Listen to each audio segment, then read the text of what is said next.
ঠিক আছে, আমি আর্টিস্ট নাহলে সাড়ে 11টা হবে, তাই তুমি সামনেই আছো।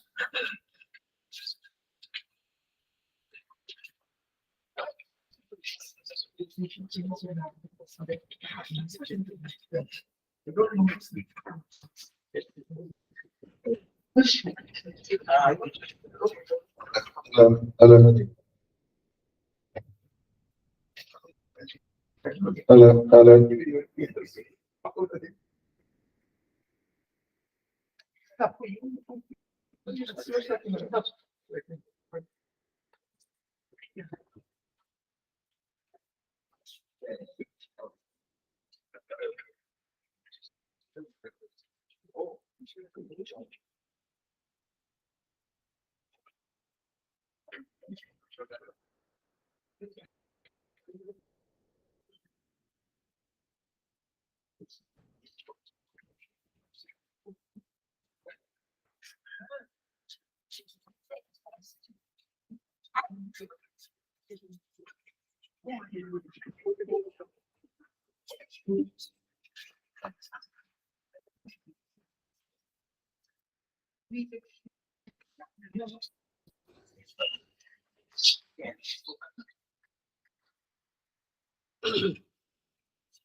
My request is sent to you, and I think it needs to be.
I think it's now shared.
I think I joined.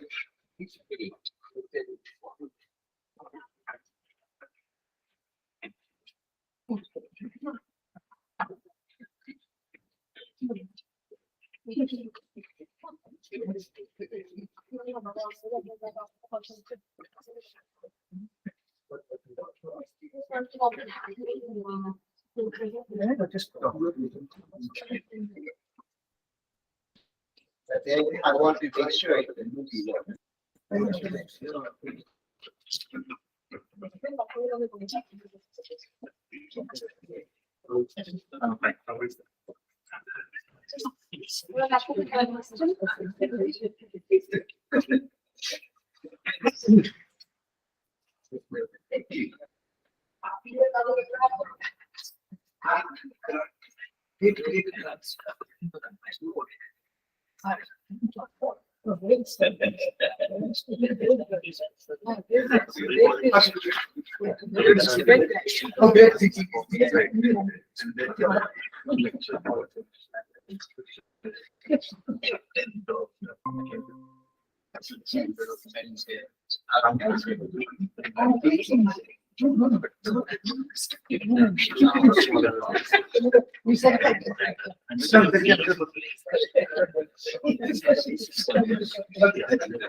But even I think that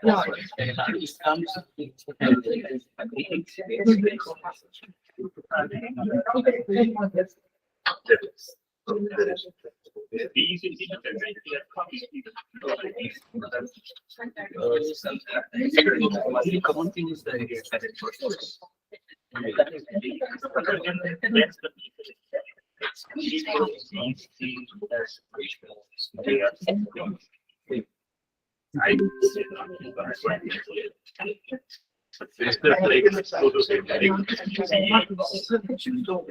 Somebody resources that and it is time scale. The speaker rotate routine.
Just the connection is not.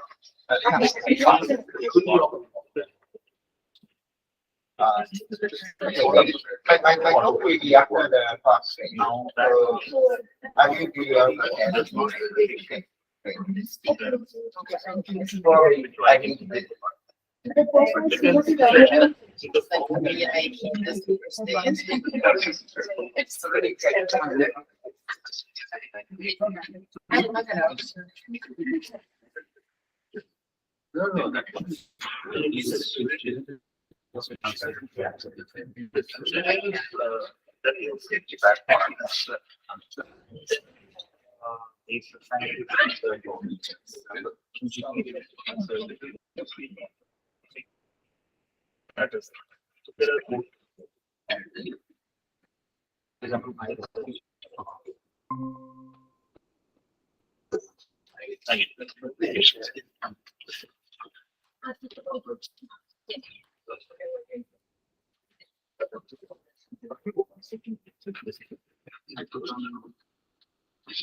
wait for 1 minute.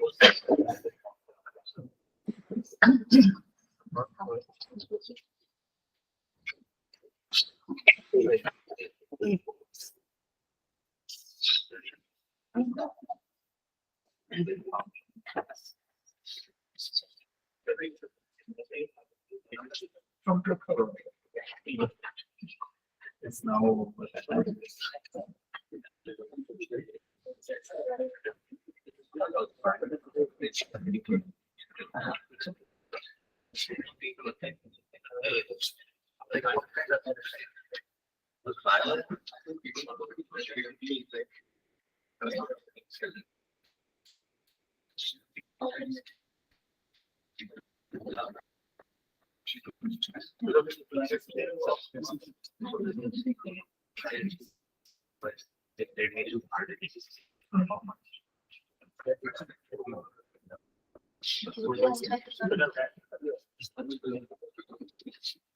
Hello, welcome to today's session. The first speaker of the session is Professor Sumati Rao from ICTS. She will be talking about non-abelian manuals.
I'd like to start by thanking the organizers for inviting me for this conference. This is my first ACCESS conference, obviously because I don't work in statistical physics. I work more in condensed matter physics. And but I can say that maybe the most important feature of the excitation that we're talking about today, which is non-abelian anyons, is the statistics. So perhaps in that, I'm qualified to speak at this point. So since I'll try to give a brief idea of what are these particles that I'm calling Majorana's and Californians, and why we want to study them. And I will give a brief description of some simple models of Majorana's and Californians, and then discuss whether these quasi-particles are actually being found in nature and where to find them. So our focus will be on quantum Hall edges, because that's where you can actually find, if at all it is possible, you will find that. And then my work as such is actually to look at what happens when for realistic edges and when Coulomb interactions are taken into account, and I'll talk about that right at the end. So the first point is that all elementary particles are either fermions or bosons, as you know, and they wave function either gets a plus sign or a negative sign for bosons and photons. But for emerging quasi-particles in condensed matter, this is not necessary. And the simplest generalizations are where we can actually get a phase when they exchange two particles. And this was known as early as 1977. And these are called abelian anyons. They just acquire a phase and they exchange. But to have what are called non-abelian anyons, you actually need the ground state to be degenerate. And in that case, what happens is when you exchange two of these quasi-particles, you actually rotate in the ground state space. And these are what are called non-abelian. And the important thing about non-abelian anyons is, or anyons in general, is that they obey base group statistics, which is different from just permutation statistics, because it is important how you exchange particles, whether you take them around this way or this way. And initially it was thought that this could only occur in 2 dimensions, which is true because only in 2 dimensions, in 3 dimensions you can always go above or below, and then the exchange can be any which way. But in 2 dimensions, because you have a singularity, you have to be able to go around it. But now you know that if you put constraints even in 3-dimensional systems, so that the paths are well defined. What is important is that these kinds of paths have to be well defined. In that case, you can get anyons in these dimensions.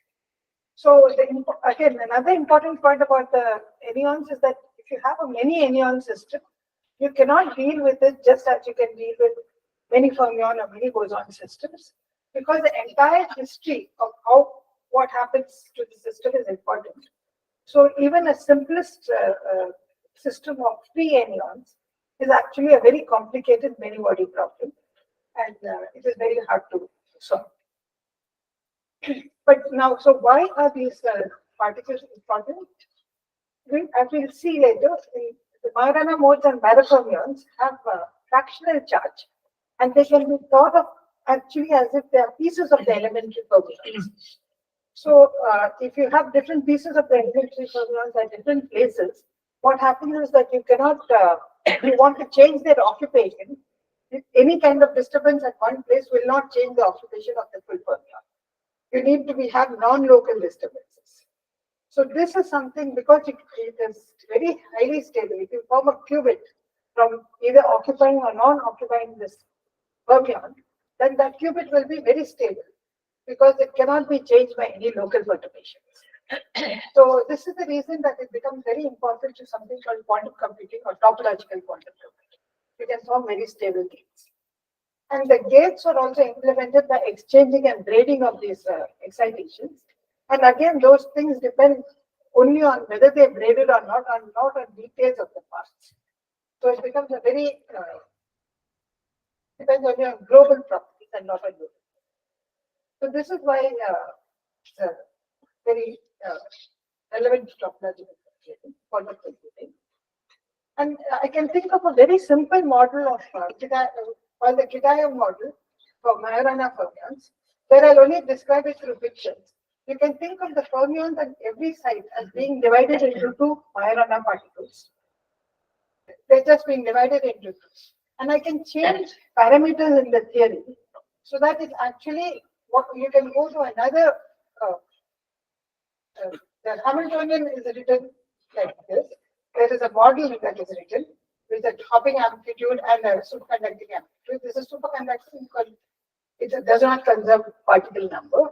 But what is important is that by changing parameters in the theory, you can think of going to a new basis where the fermions are like this, and the end Majoranas are completely independent. The Hamiltonian becomes independent of this end Majorana, which basically means that in terms of these fermions, this is a very complicated many-body state.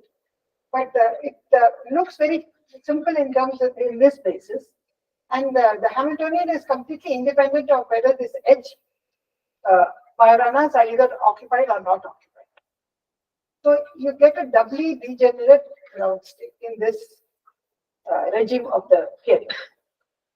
And what you can see is that these end particles, quasi-particles, are what we call Majoranas. So this, I won't go through the details of this. The essential idea is that Kitaev's trick in writing down this model was to fractionalize the fermion and put different pieces of them at different ends so that they behave as independent quasi-particles. The Hamiltonian is independent of these end Majorana modes, and no energy is occupied to this, required to occupy this non-local state. So it's a doubly degenerate ground state. And these Majorana modes are non-abelian anyons and can be braided. So these are the things that are known as wire runners. And what are parafermions? They're actually generalizations. They're even more exotic than these quasi-particles that the wire runners. And they cannot even be realized in a free fermion model because the building blocks themselves have to be fractionally charged. And why would we want to study them? Because of the fact that even if you do grading of Majorana, you can't get the universal case topologically for quantum computation. It does not allow for all possible unitary operations.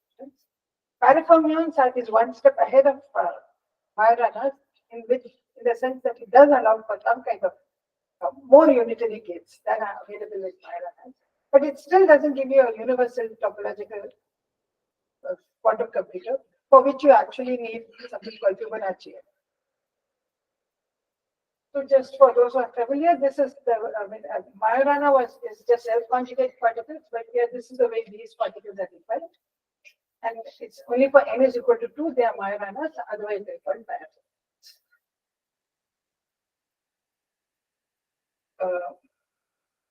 So now I can discuss how would one try to do for these Majorana particles of parafermions in nature. One thing we saw is that you need to have superconductivity because particle number is not conserved. So the Majoranas are actually a linear combination of a particle and a whole. You need superconductivity, but usual superconductors have up and down spins. And here you need the self-conjugate particles, means that they should have the same spin. So you need to actually get rid of one species. So you need effectively what are called p-wave superconductors. And experimentally, where it's been looked for is that people have made semiconductor wires on an S-wave superconductor, and they put a magnetic field with strong, and the semiconductor wire has strong spin-orbit coupling, and then there's also an external magnetic field. This kind of experimental system has essentially been done to mimic the Kitaev model. I don't expect you to understand the details of it, but it's essentially engineered to mimic the Kitaev model so that you would get Majorana bound states at these two ends of the wire. And then experiments have been done for people to look for these Majorana. Many experiments have been looked at these signals. Unfortunately, around 2012, there was a great deal of excitement because they saw these signatures of Majorana fermions. From 2012, there were many experiments. But unfortunately, many of them later got retracted. And the consensus now is that almost all of these old experiments are not correct. There were other experiments as well which were not shown later on not to be correct. Because most of these earlier experiments looked for Majoranas at one end of the wire. Now there have been much more careful experiments in 2022. And this is where they're kind of now being much more careful about claiming that they've seen the Majorana. This is the Microsoft team with over 127 authors, 25 graduate students. And they've done a combination of local, non-local transport measurement, which implies there's a high probability. I mean, many of us, although this paper has still not been published and it's going through the referring process for the last 1 year, we do believe that now the Majorana perhaps has been seen. And, yeah, it's now the Majoranas have been seen, we can really decompose the more exotic quasi-particles, like the parafermions. So now what I will do is that this is the experimental setup in which people have looked for Majoranas, but now we will think of, since it's still the Majoranas, not only do they have to be seen, they have to be, you have to have multiple Majoranas, you have to braid them and all that to get a topological quantum computer. There's a lot of work still needed to be done in this area. And you'd have to look for them in many different platforms, quantum Hall platforms, quantum spin Hall platforms, and so on. So what I will focus on for the rest of the talk is something called the quantum Hall platform. And because that is on semiconductors, you can't see parafermions, or you can't get other kinds of non-abelian ions. whereas quantum Hall systems are much more versatile. You could probably ultimately even get Fibonacci. So again, a very brief, quick introduction to the quantum Hall system. It's just a two-dimensional electron gas in a perpendicular magnetic field, and you know that you have the Hall conductance. When you send a current through it, you have a perpendicular Hall voltage which is produced, which you study. And you know that the integer quantum Hall effect is exactly when these Hall conductance gets quantized. This was also discussed yesterday by Sharfi. He was talking about the quantum spin Hall. And essentially, each of these Landau levels, each of these plateaus corresponds to one fill Landau level. And as he was also talking about, in the bulk of the sample, all the states you cannot transport. You cannot have transport in each state. But only at the edges of the sample, you have what are called the skipping orbits. Because even if the electrons form circles, the Landau orbits, at the edges they cannot do it. So you'll have this kind of skipping orbits. And what you will actually find out is that for each filled Landau level, you get exactly one orbit on top. On the other edge, you get the opposite. Things going in the opposite direction. Here it's going this way and here. So there is a velocity. So this is what is called chiral. You have left moving or right moving edge states. Now we want to engineer these Majorana modes at the edges of this quantum Hall sample. And what we can do is that if you have just the normal integer, one fill Landau level, in that case, you can kind of, these are these two wires, edges of the quantum Hall sample. And you can think of kind of tapping them out by superconductors and ferromagnets. Essential idea is that you want to mimic the Kitaev model, which had Majoranas.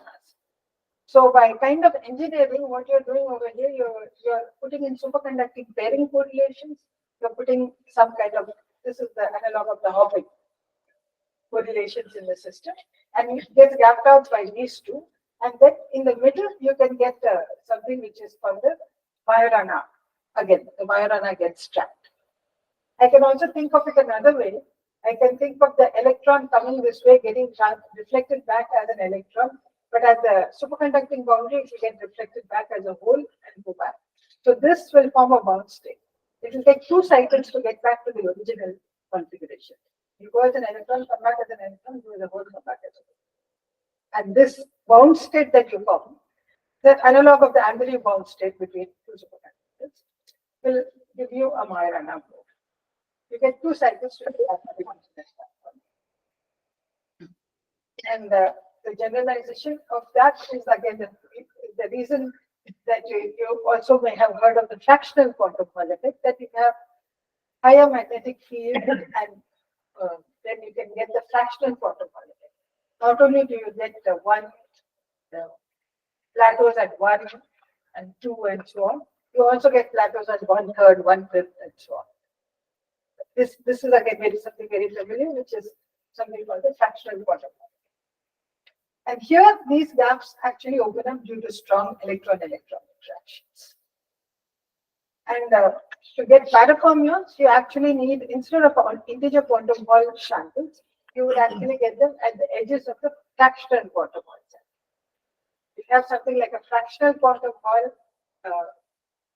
sample, then the edge of the fractional quantum Hall states will have E/3. If this is mu is 1/3, the charge of the particles moving along the edge of the sample will be 1/3 the charge of the normal electron. And here again, if I put in both superconducting and ferromagnetic correlations, what happens is that you can think of a bound state again forming in this thing that go as an E/3, come back here, get reflected, and so on. And the bound state will actually need to come back to the original configuration. You because it's come back here, then it'll go either 2 by 3, E by 3, D by 3, and so on. It will need 6 seconds. So it will actually trap at 6 parameters. So this is just the generalization of what you can get as Majorana modes. But as I said, here you have to start with fractionally charged quasi-particles.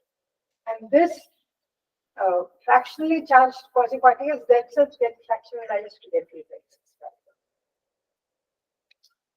And so, okay, I'm talking about all this. Again, what is it which can be measured in these systems?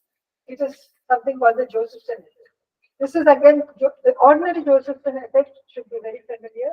So that if you have two superconductors, you know that you get something called the Josephson effect, which depends on the phase difference between these two superconductors.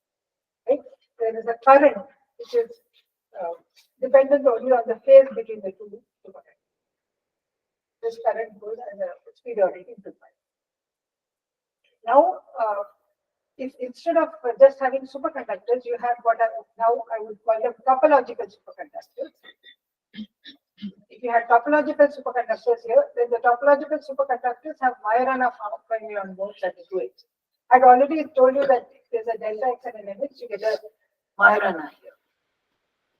And now I'm going to remove this intermediate MX, remove the ferromagnet between the two topological superconductors, so that the two Majoranas hybridize. And then what one can see is the Majoranas are roughly like half an electron. So when they hybridize, they form an electron. So instead of a 2E jumping between the superconductors, pictorially you can think of an E jumping between the superconductors. This causes what is called the fractional Josephson effect. And because of the fact that there's only an E jumping between the electron, you get 4 pi Josephson effect, because instead of an AC by 2E, it's now an AC by E, and it becomes a 4 pi. So this is one of the signals of the Majorana modes, and people have been looking for this in experiments. It's not been confirmed, but it has been seen in some experiments. This is again. Now, the generalization of that would be what is called the parafermion Josephson effect, where we would have the parafermions at these two ends. If this MX is removed, then this can hybridize, and you can have E by 3 jumping between the two superconductors. And this would lead to what is called a 12 pi Josephson effect. So this is what is expected to be the signal for a Josephson effect in these systems. So our aim, which I will tell you about in the last hour, in the last 5 minutes, is basically to see, to look for how stable these things are and how they get a recent work, which is in collaboration with a student who is now a student at France, is Soren and his student Oliver and Avi. And I'll just talk about this piece of work and just tell you what we have tried to do in this. We looked for a spontaneous Josephson current, in the sense that even when there is no phase difference, we can still get a Josephson current between these two. And that can happen if the lengths of these two wires are independent. We think that this would give another kind of a external experimental signal, because these lengths are something which can be controlled by external gates. And in that case, it allows for independent tuning of the lengths of the chiral wires independently. So what we find is that L1, this is all the bottom line that one needs to understand, is that this L1 minus L2 acts exactly like the phase difference. But the phase difference is something intrinsic to the superconductors, is not in your hands to control. This is something which is easier to control by.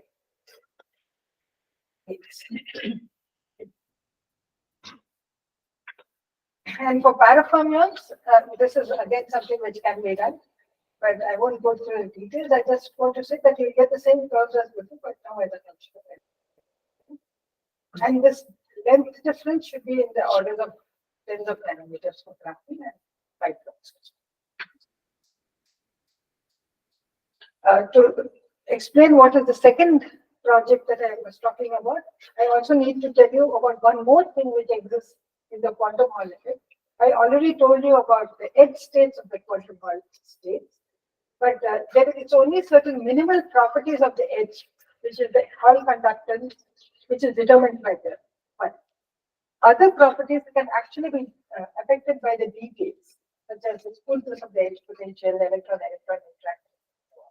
And this is something which is exists in experiments, which is well known and is known as edge reconstruction. And so I won't go through this. I just wanted to say that one example, for instance, of edge reconstruction is that the spins of edges can exchange, something we done earlier. And you can gain exchange energy by putting same spins close to each other. So you find that these spins can exchange. And what we wanted to study is whether the Majorana zero modes and the Parfumio zero modes that I've been talking about will, in experiments, in fractional quantum Hall experiments, will they survive edge reconstruction? And this is something we need to look at because it's inevitable in gated geometries and gated edge structures, and actually leads to problems in interpreting the edge physics. So it's important to see the physical results we're talking about survive edge reconstruction. And for that, what you see is that if you start with a nu is equal to 1 billion, what you happen is that because of the edge reconstruction, you also can get counter-propagating 1/3 edges. And again, this is the factor of detail. It ultimately denormalizes into a 2/3 edge and a 1/3 edge. And then what you see is that, if I just tell you the basic result, that if you have an unreconstructed edge, I said that you can only have E jumping between the two superconductors, giving rise to a 4-pi Josephson effect. If I have reconstructed edges, though naively you can have fractional charges transporting between the superconductors, giving rise to what might be thought of as parafermion effects. What happens is, from the constraints of the system, you find that it's only a 2e by t and an e by t together which can jump. So that is still an electron. And or 3 e by t particles which can jump, which is still an electron. So I want to just say that for essentially what happens is that you only have the many body spectrum continues to have a 4-pi spectrum. You can't have anything else, even though it might naively look like that because of various constraints at the bottom. So the bottom line is that the Majoranas do survive. Okay, I don't know this. Bottom line is that I was trying to see what happens when you also have edge reconstruction. You will be able to look for it. But I just want to mention that the bottom line is that it continues to have 4-pi Josephson effect. So Majorana modes do survive edge. So what is our main interest? We'll be studying ways to look for Majoranas and parafermions in realistic intelligence platforms. I focused mainly on quantum Hall platforms. We've also been studying Majoranas and all in using the quantum spin Hall insulator, which I haven't talked about here. And to end, I'll just say that what I hope I've convinced you is that these non-abelian ions are interesting quasi-particles in the condensed matter system. And one of the real reasons they're interesting is they're relevant to quantum computation. I've discussed Majorana modes, and I've said that there's a very good probability in the last year that they have been found. And I've motivated parafermions and possible ways of it.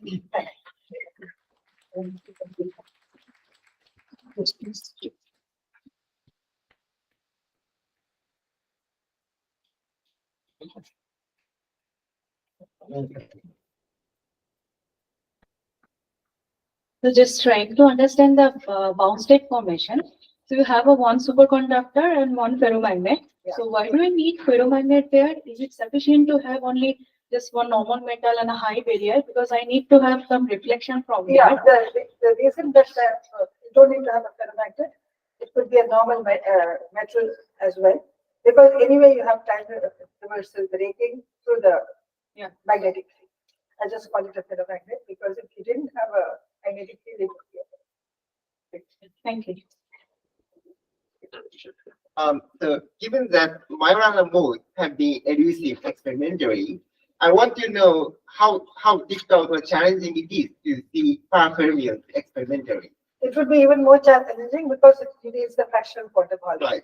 But I suspect that once you could see the, at least it's 4 by Josephson effect, if it can be seen in the, you would be able to, well, it's not easy. It's not easy to make the fractional quantum Hall platforms, and it would not be an easy experiment. But I think, given the fact that things progress, a few more years perhaps. So basically, technology is expected to be required already there. All the ingredients are there. People have put together one of the main ingredients that's not easy to do, and people have done, is to have superconductivity and quantum Hall together. Because quantum Hall has a high magnetic field, and superconductivity gets destroyed by high magnetic field. So that's one reason that it's experimentally very difficult to put them together. But that particular problem has been recently solved. So given that, I would believe that in a few years these things will come up because they have very clean samples. Getting quantum Hall effect is now, or even fraction quantum Hall effect in many labs is not a very. So I think. Thank you very much. I have a question. The same question I want to continue. Like, for power formulas, you also said that it is a property of the ground state, and right? I mean, the comes eventually from the ground state. Yeah. And then keeping the system at ground state. It's not ground state in that. So how the coherence? Because it's a property of the phase, and question is that how to maintain the phase coherence in the for NEFs or the power formula. Phase coherence of what? No, NEFs, you say that this is that it extends the relate to the phases, right? I mean, so keeping that phase coherence. But that phase coherence in mesoscopic systems is now electrons left, right? So the fact That's not that a problem. even if you have electron collisions, phase changing collisions are very few. It means inelastic collision, right? So in the kind of materials that they now make, phase coherence is not a problem. They can keep phase coherence for quite a long time. That's why all these Aharonov experiments can be, at least in semiconductor, Yeah, so these are phases of the electrons. I'm just asking phases of power formulas. the phases of the paraformulas are likely to be even more stable because the phases of because Majorana modes, one of the problems with Majorana is that if you add an electron from the external system, you need to have fermion parity conservation. And so it can get more easily disturbed than paraformulas. Paraformulas are likely. Okay, let's take the speaker again.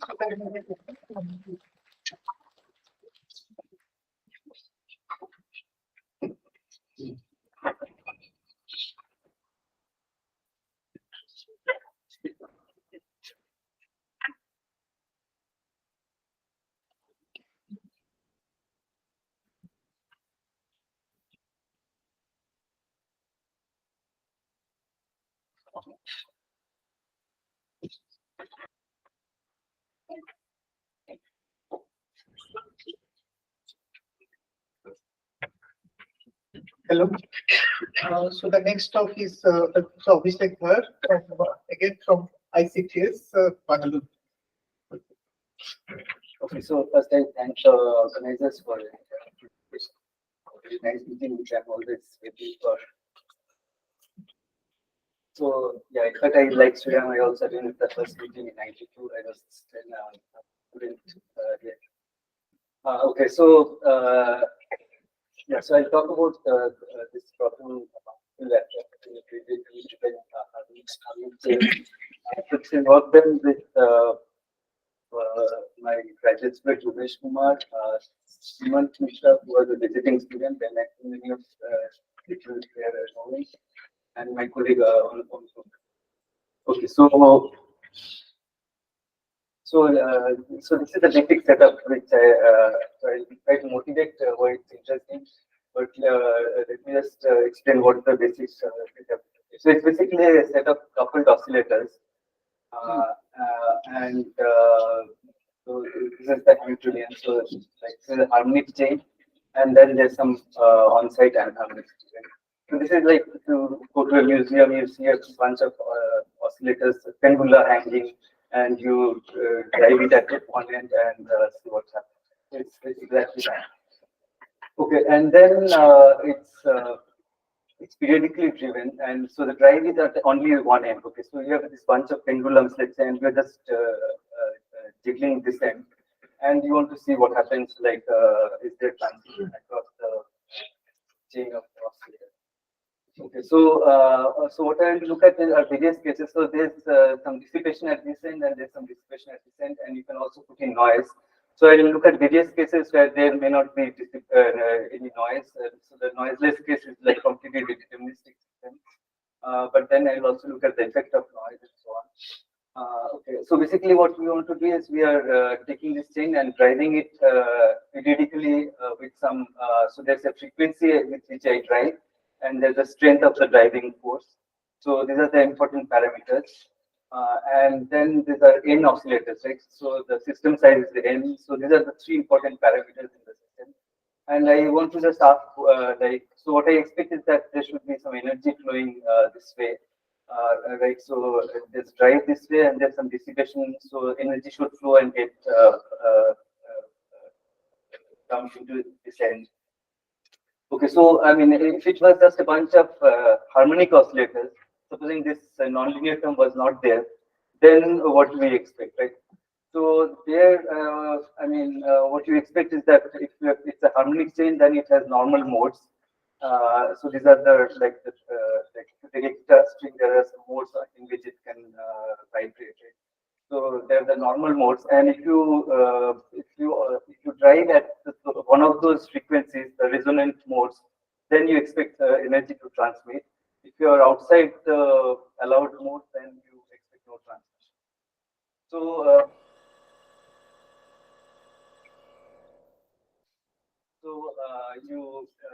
so the frequency has to be in the band of the harmonic chain, and then you expect transmission. And then this is, if it's purely harmonic, you can do this exact computation of like how much current goes through. And what you find is that the current scales as the square of this amplitude here. So it just increases as a square. It also so there's a frequency dependency is that it has to be within the band, and otherwise there's no transmission. The current decays exponentially. Okay, so that's what. So harmonic, if it was a harmonic chain, it's very simple. Now the question is, what happens if you put in some amount of anharmonicity? That's the question. So I hope the motivation. I mean, the model is clear, and you can start thinking like, what do you expect in this exercise, right? What kind of physics do you expect? Okay, so now let me give some motivation of this problem.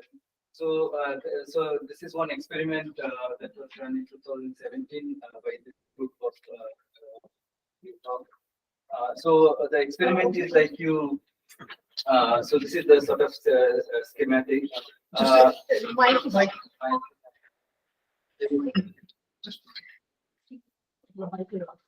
Is it working? No.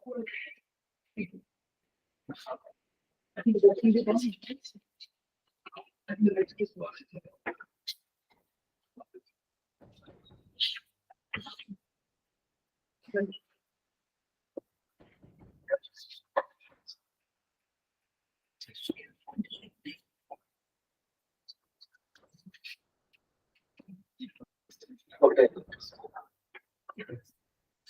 Okay, so the experiment is so this is a schematic.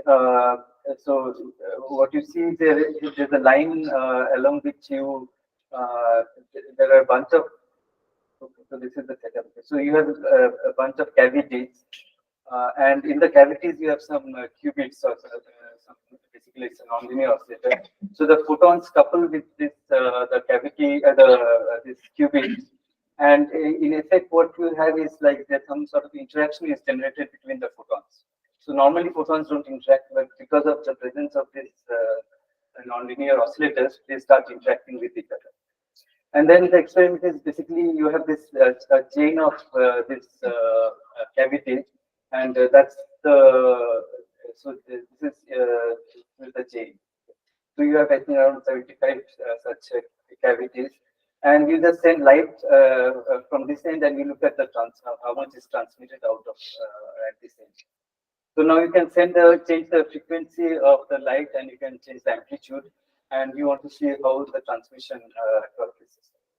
So this is the experimental observation. This is the so these are the two parameters: the frequency, and this is the driving amplitude. Okay. And this plot shows the power that is transmitted. So that this is the power transmitted.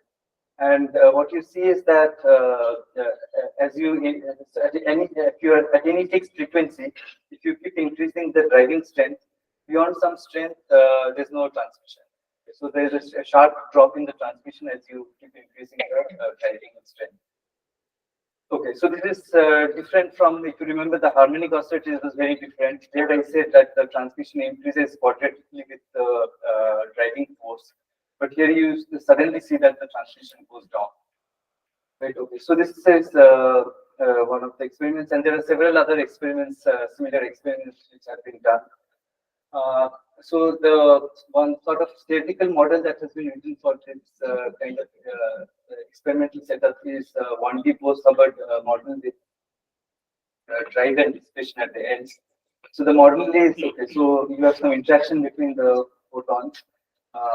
And then so you can think of like AI represents the photon mode in a given cavity. So there's some coupling between the cavities, there's some interaction.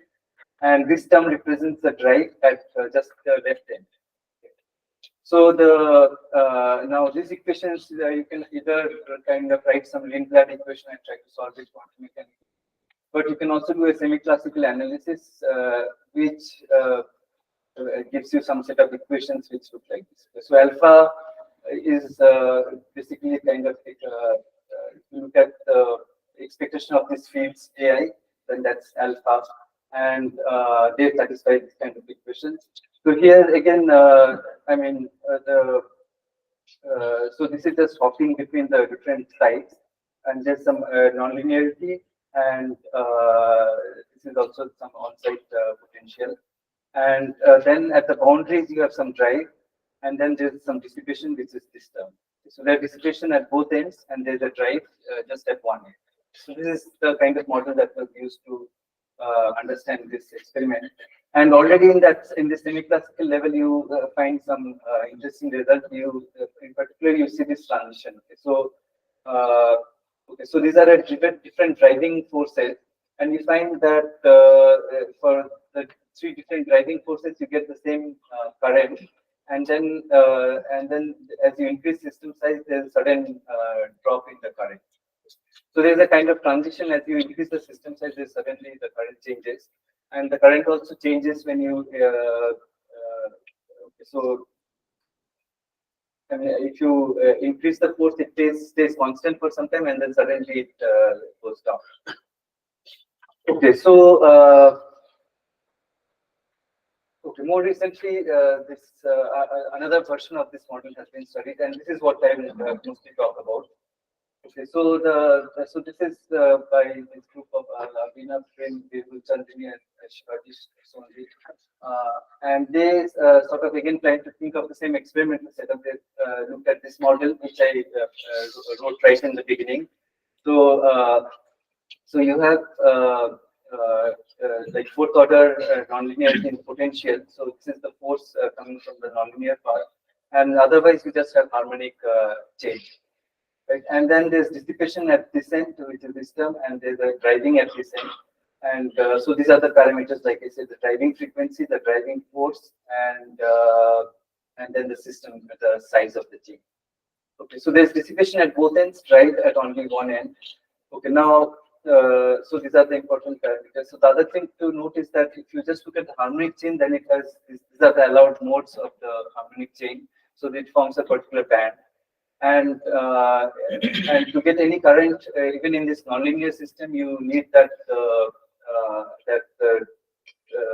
frequency, driving frequency omega d has to be within the band. Okay, so that's still very necessary. Okay, so Okay, so this Klein-Gordon, this is called the Klein-Gordon chain. So what is also known about this model is that if you just put heat paths, let's say at the two ends, then it's the model which shows Fourier's law. So you just I mean it shows the diffusive heat transport.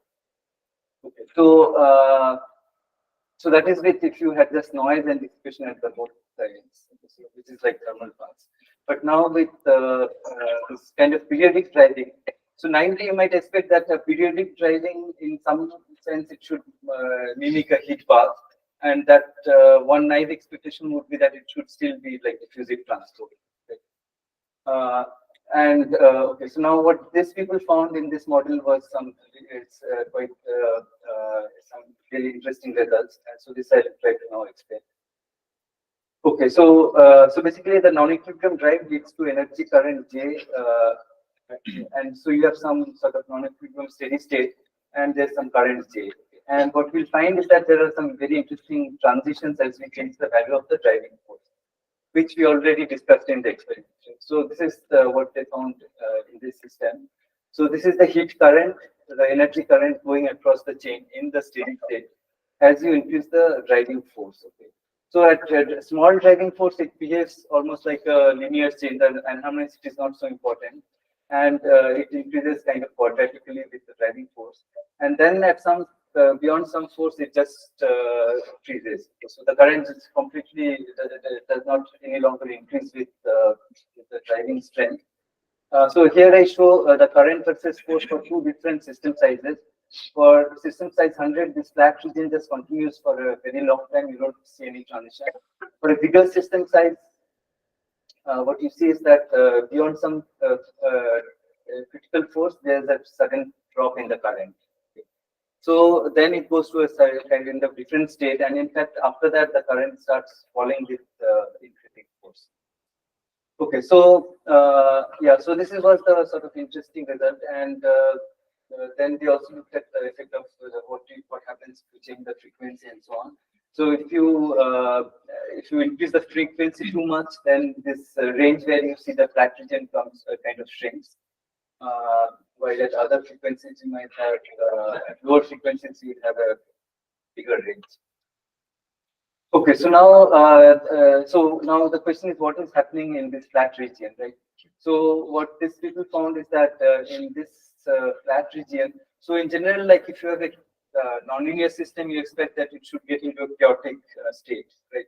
I mean, if you drive it and this dissipation, it should typically get into a chaotic state. But what you find is that from this state, the system is actually in a completely periodic, has periodic motion. Okay, and this they call the nonlinear resonant nonlinear wave, and I'll explain what this wave looks like. Okay. So Yeah.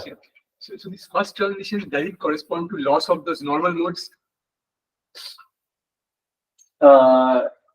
Yeah, so in this region, you'll find that like if you are driving at some whatever frequency, the energy is carried. I mean, like a normal mode transmission.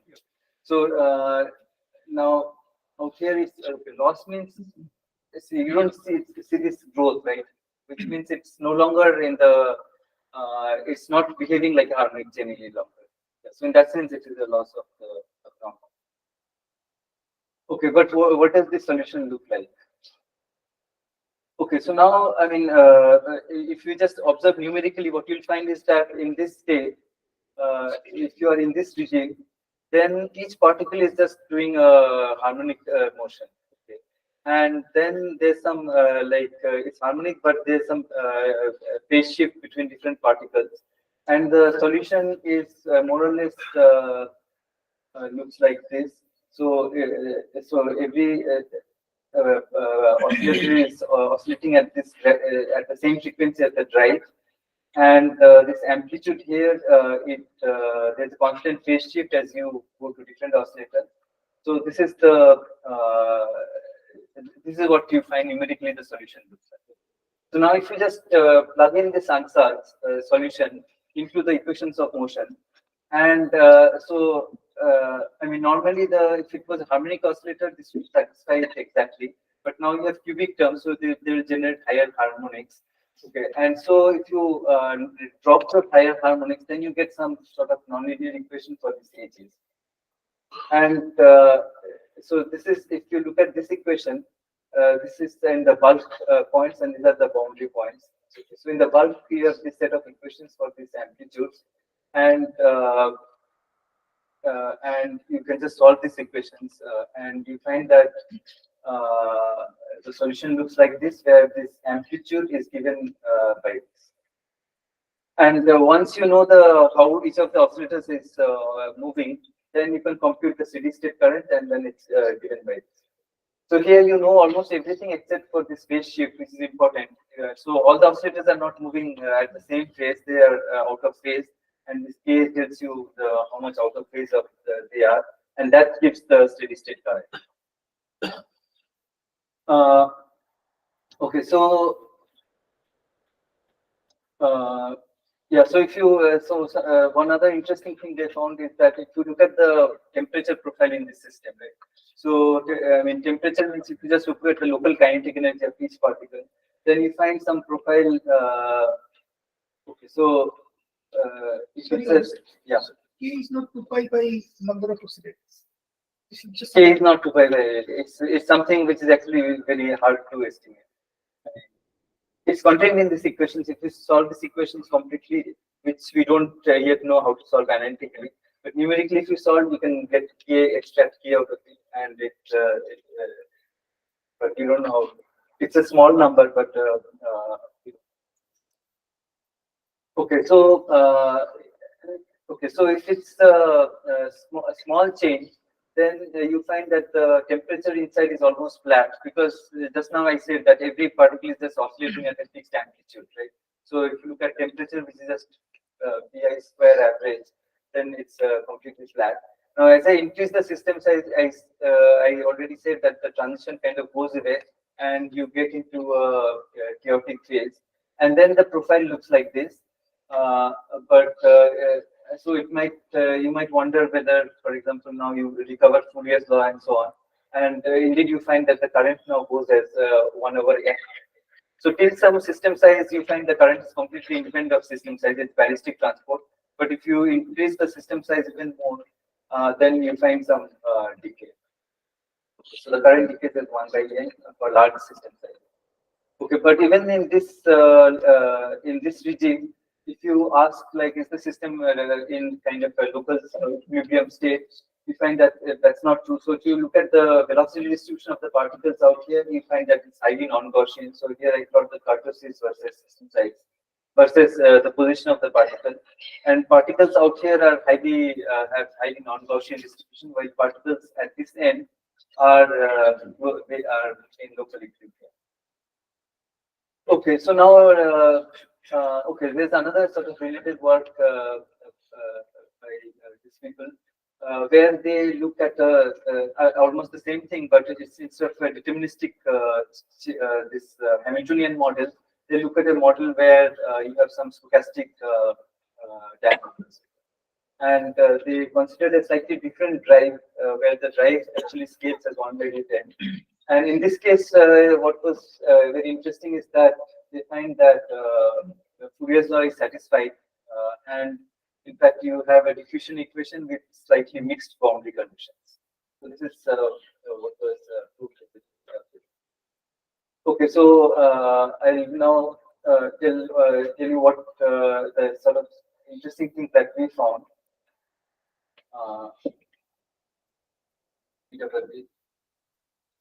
Okay, so first what we did is that we examined this analytic solution a bit more.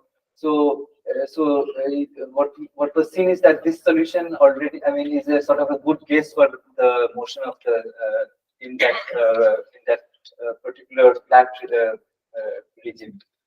Okay. So now, if you want to improve this solution, what you can write is that you can write an expansion in terms of higher harmonics. And so if you plug, then you just put this answer into the equations of motion, and you get a set of equations. And what we showed is that you can show that this is if you are in this regime, the flat regime, then this higher order terms are really small compared to this. So once you are out of this region, then it becomes chaotic, and then you generate all sort of all harmonics.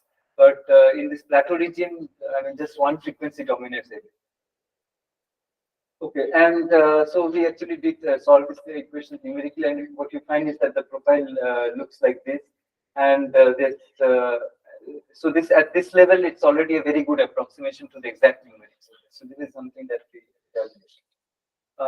But let me go to the most interesting, I think, the result that we found. Okay, so if you look at current versus this driving force, what I said is that what you find, what this earlier work found, is that as you increase the driving force, initially there's some increase, then there's this plateau regime, which corresponds to this very interesting traveling wave solution. And then there's a sharp drop into this phase, where again it's a chaotic system. So this is what was observed in this earlier work. Now, what we found is that if you can in fact this solution is in fact stable even beyond this critical force. Okay. So if you start from initial conditions which are kind of close to this traveling wave solution, then even when you increase the force beyond this critical value, it continues to be stable. So this, in fact, we find that it goes on forever. I mean, like we didn't find a transition at any finite force. And what we also did is that you can start from somewhere here and just add a perturbation to this solution. And depending on the perturbation, it can either go to this state or it can just come back to this state.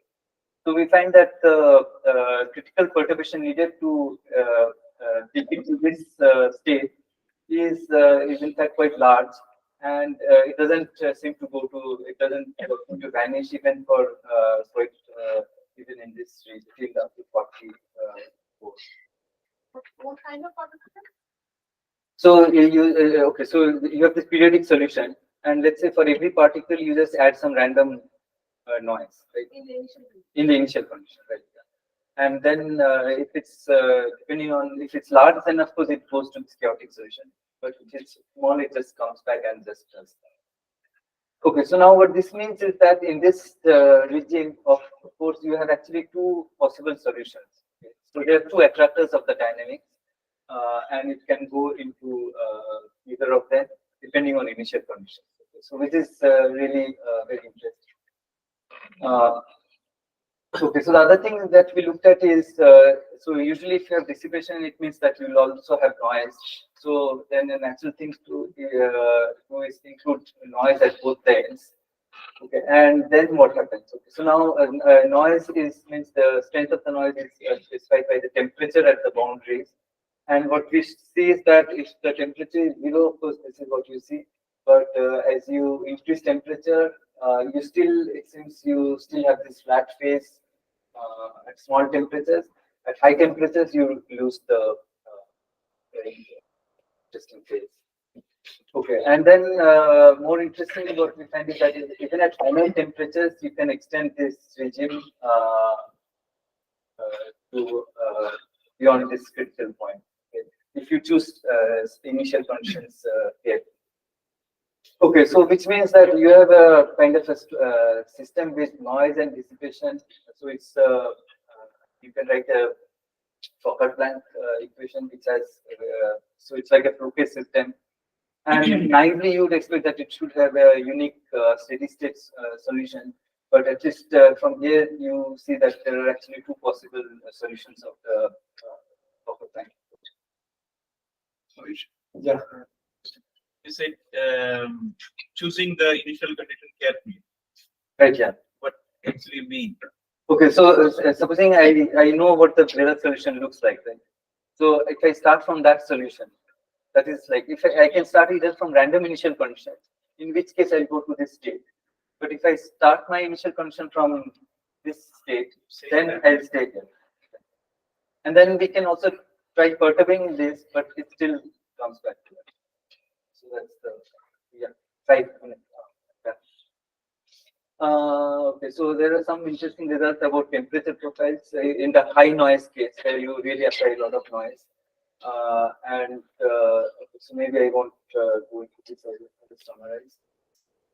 Okay, so basically the non-equivalent phase transition is driven phase change, that's what they talked about. And the sort of most interesting thing is this presence of multiple attractors, periodic attractor and a chaotic attractor. Okay, so this is in some sense, if you think of the Duffing oscillator, which is just a single particle with this dynamics, it is also known to exhibit some similar things, right? It can be in multiple, it can have, depending on the parameter region, it can be in multiple different attractors. But this is a sort of many body realization of the same thing. And then I showed that it even survives in the presence of noise. Maybe I just.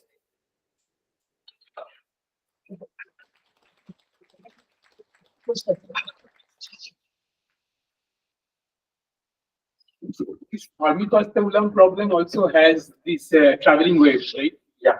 So that is similar to this, or is it different? But that is, so that is without periodic driving. It's right. So if you just look at that, of course, traveling wave means in the long wavelength mode, it has this kind of it's related to this KDT and so on. But yeah, that's without driving.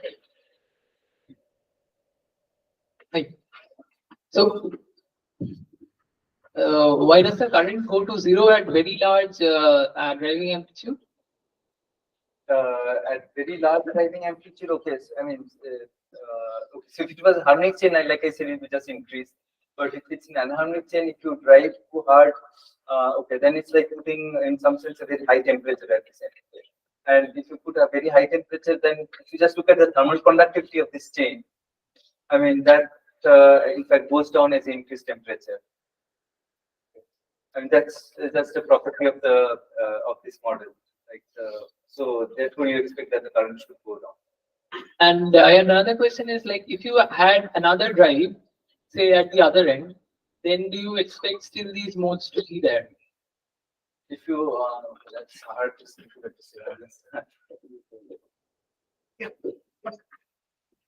Vishal, is this frequency of this nonlinear wave a multiple of the driving frequency? Is there some entrainment? Or is it independent of the driving frequency? No, so it's sorry, say again. So the frequency of the nonlinear wave, Yeah, it's some multiple of. No, it's the same as the driving frequency. It's always the same as the driving. It's always the same as.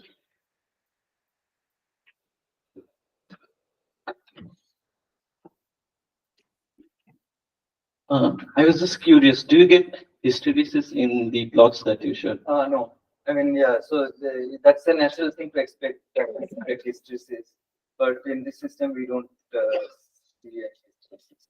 I can explain you why. But related to this, you don't expect any current reversal here. Current reversal, no. You just expect it to just go to zero in the large drive. You are saying whether it will. Can it change sign? Transport in the opposite direction. Because for periodic drive, that is possible. So, but if you drive at both ends, that might be possible. Yeah, if you drive at both ends, that's possible, but not with just one. So you had this spinning strength of harmonic and anharmonic, they were same, right? Yeah. So if you put a relative strength there, is it possible to tune the transition with that, or it is ballistic to diffusive? No, I mean, no, I mean, so what is, okay, you can actually scale out everything more or less. So here you have this K and alpha. Yeah, as long as they are non-zero, it doesn't matter. I mean, yeah. One plus. The reason for the transport, is it related to the, you said they oscillate with slight change in the phase? Yeah. Yeah? Yeah. Thank you. Okay, thank you very much, also. And the next talk.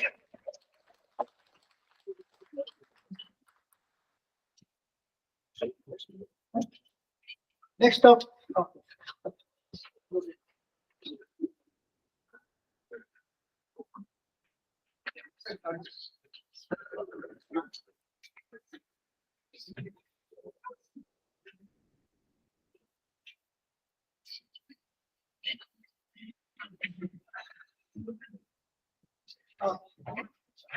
Next up is by Saptarshi Saha from ISA Kolkata. Saptarshi. Audible? Yes. So, yeah. I thank the organizer for giving me an opportunity to present my work here. And the title of the talk is How Metabolization Leads to Discrete Time Crystals. So the work was done under supervision of Professor Rohit Bhattacharya, and it is recently accepted in physical review. So I just arranged the talk in the following order. You can see in the title there are two major things I mentioned. That is a discrete time crystal and the metabolization. So I will give a brief overview in these two topics. Then I will give a theoretical prescription and contributive remarks. So yeah, what is space crystal? So it is a periodic arrangement of atoms where the continuous phase transition symmetry spontaneously broken into a discrete symmetry. That's why if you consider a motion of lock electron in this periodic arrangement, instead of E versus K diagram continuous, some discrete band structure emerges. So that's why people think in this way. Why not in this problem? The time role of the time and the space can be interchanged. Thus that the continuous time transition symmetry can be spontaneously broken. But the point is, actually, Wilczek has proposed that. But then there are several works are done by Bruno and Watanabe. What they showed, it is not possible, and they also proved a no-go theorem. So I just give an example why it is not possible. Because like if you apply a time periodic interaction, and if you are interested in what happens in the thermal state, as a thermal state is isotropic and homogeneous state, so that kind of continuous time transition symmetry can't be broken using a periodic time. So continuous time transition symmetry is symmetry breaking is not possible. That's why people with the research could not stop there. People came up with new concept that is discrete time crystal. Actually, ANZ proposed that. So what is happening here? Suppose you apply the periodic drive with some periodicity in this system, and you measure some relevant observable, and you see that in this response, some the periodicity is some multiple integer. For example, if you apply some drive, when you measure the response, some period doubling occurs. That means you can say that in this problem, the discrete time transition symmetry spontaneously broken to another discrete symmetry. So it is, then we call it a discrete time crystal phase, and it is essentially a non-equilibrium phase. So when such proposal came, people are thinking about experimental verification, and in this case, NMR provide an ideal test bed because you can see trap time, NMR center, NMR crystal, all those cases, they have applied some periodic drive, and they have measured some periodic, some relevant observable, but all those cases, the peak arises at 0.5. That means 1 by omega equal to 2. So this is an example of 2T periodicity. So it is an example time crystal. I am interested in this particular experiment by NV Center. In the NV Center, it was done in Lukin's group. So what they did, they have taken a dipole coupled NV Center. Initially, a pi by 2 pulse along y direction is applied, such that all the spins are oriented along x direction. Now, a spin locking pulse for tau1 time is applied, followed by a rotation, and the whole thing is applied for n times, and they measure the signals, and they are getting a time crystal. So this is not only only one experimental evidence. There is another experimental evidence recently from collaborative work by Marin Bukov and Ashok Vajay. They have taken a different sample at 13C dipole coupled ensemble, and they're using same pulse, and they're getting a time crystalline response. So what do we understand? The spin locking pulse has something to do in this total problem. So our first motivation to understand what the effect of the spin locking pulse in this problem. So similar group in their earlier work, they have demonstrated how a spin locking pulse works. So what is a spin locking pulse? Definitely after initializer using a pi by 2 pulse, a on-resonant periodic drive is applied along x direction. And what are the effects? So yeah, and that's why the initial state is chosen as an eigenstate of the sigma x. And if there is no spin locking pulse, so spins are randomly oriented. So you can see that that's why the decay rate is much faster. But when you have applied a spin locking pulse, you see that the relaxation time enhances. Not only that, initially there is a transient phase, followed by a pre-thermal P2, and then it will decay. It is called pre-thermal P2 because the initial memory of the system partially loses, and the dynamics is reaches a quasi-steady state, and because here in this particular regime it is constrained by a quasi-conserved quantity. So our first motivation to provide a theory for the spin locking pulse. So this is the theoretical description. We have applied an on-resonant periodic type, that is sigma cos omega t. The cos omega naught, this is an on-resonant pulse, and then the spins are dipole coupled to each other, and also following the experimental evidences, because their relation time is too long, this is the system path coupling.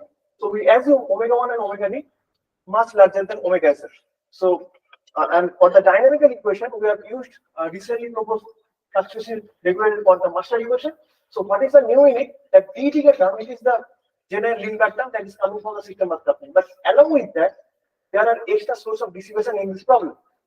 You can see that, that's why if I write down the term where d is regular, it is the first order term coming from the local interaction, that is Hs and HDT, followed by a second order term.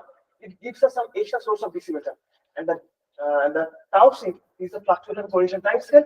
It inversely proportional to temperature, and as using this relation, we can say that the intermediate scale dynamics is dominated by d-secular, and when we just add this d-secular in the dynamics, it is constant by a quasi-conserved quantity, which is written here. You can see that as it is consists of some sigma x term, that if you plot sigma x, it will reach a quasi-steady state, and finally the d decay term gives you a decay. So that's why if we numerically simulate this equation for a particular chance of tau c, our result exactly matches with the experimental observation. Not only that, when you decrease the tau c, that will increase the temperature.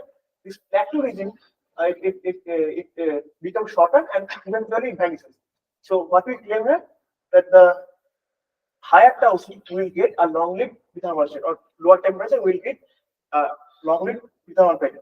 So that's why there's a, as we have a theory for spin locking pulse, then giving a theory for the time pressure is a one-step ahead process. So followed by a spin locking pulse, a pi by I plus delta rotation is applied along y direction, and the whole sequence is repeated for n times. And this rotation is an instantaneous rotation, so it is a new term. So what are the existing parameters? So definitely, as there exists thermal fluctuation and averaging effect, and 1 by r2 given an interaction, that's why a dipole network consisting of few number of atoms can mimic the whole experiment of 10 to the 3 or 10 to the 4 spins. And there are the existing parameters. These 5 are the experimental parameters: omega 1, omega d, spin locking time tau 1, perturbation along y direction delta, number of cycle n, and for theoretical simulation, we have proved number of atoms will be 50, and the fluctuation coefficient time scale should be tau, some particular value tau c. So what are the observation? When we have only applied a pi pulse, and very short tau 1. So definitely for a pi pulse, the sign of the mx at each time step reverse. That's why you are getting a peak at 0.5. So I just multiply by 2 pi. But whenever just some perturbation is applied, that 2t periodicity is gone. Now how we can retrieve that whole thing? Just increase the spin locking time.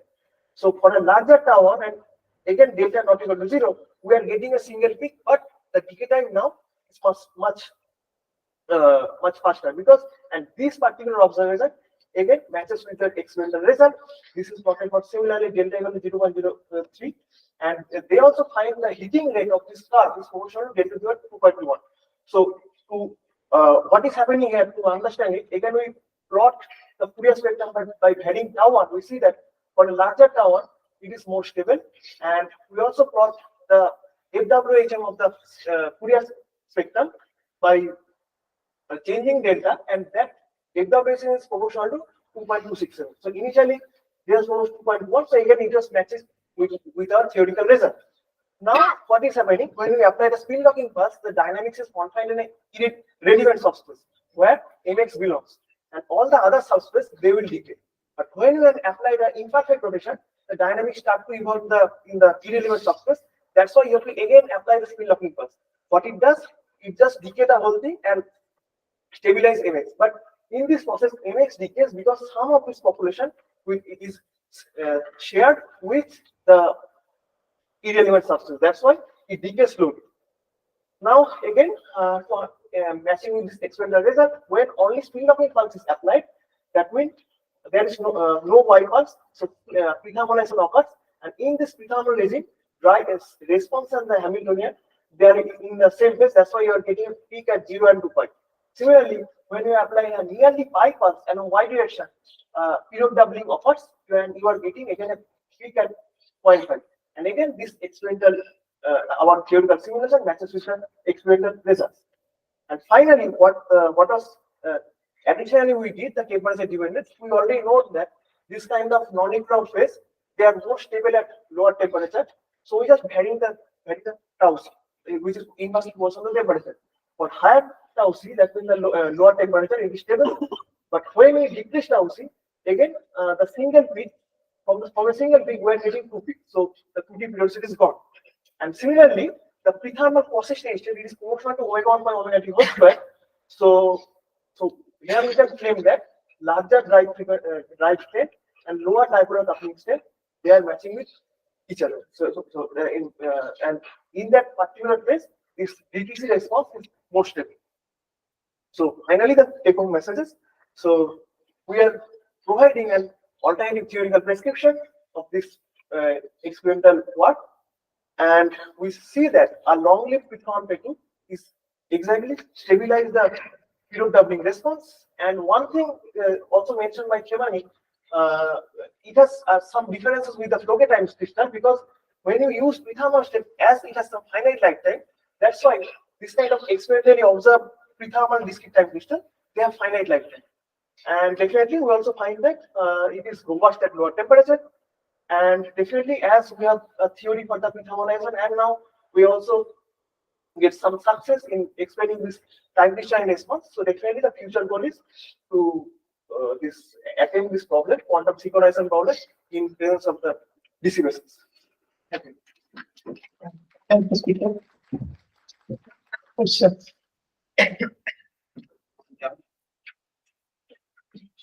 So is only period doubling possible or Yeah, other it's possible. anything? Anything, because I am applying a pi by 2 pulse, but if you apply pi by 3, depending on what is the value in y. Mhm. So then, So the overall physics won't change, right? If you consider other. yeah. Any other question? What is the Poisson constant? Conjugate quantity. I mean,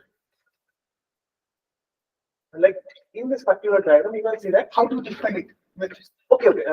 Like in a dynamical equation, so when we calculate the Poisson constant quantity, I mean we just neglect this term, and then when we evaluate this term, when we write down in terms of observables, we can calculate what are the constant quantity, that is the DDT of that quantity is 0.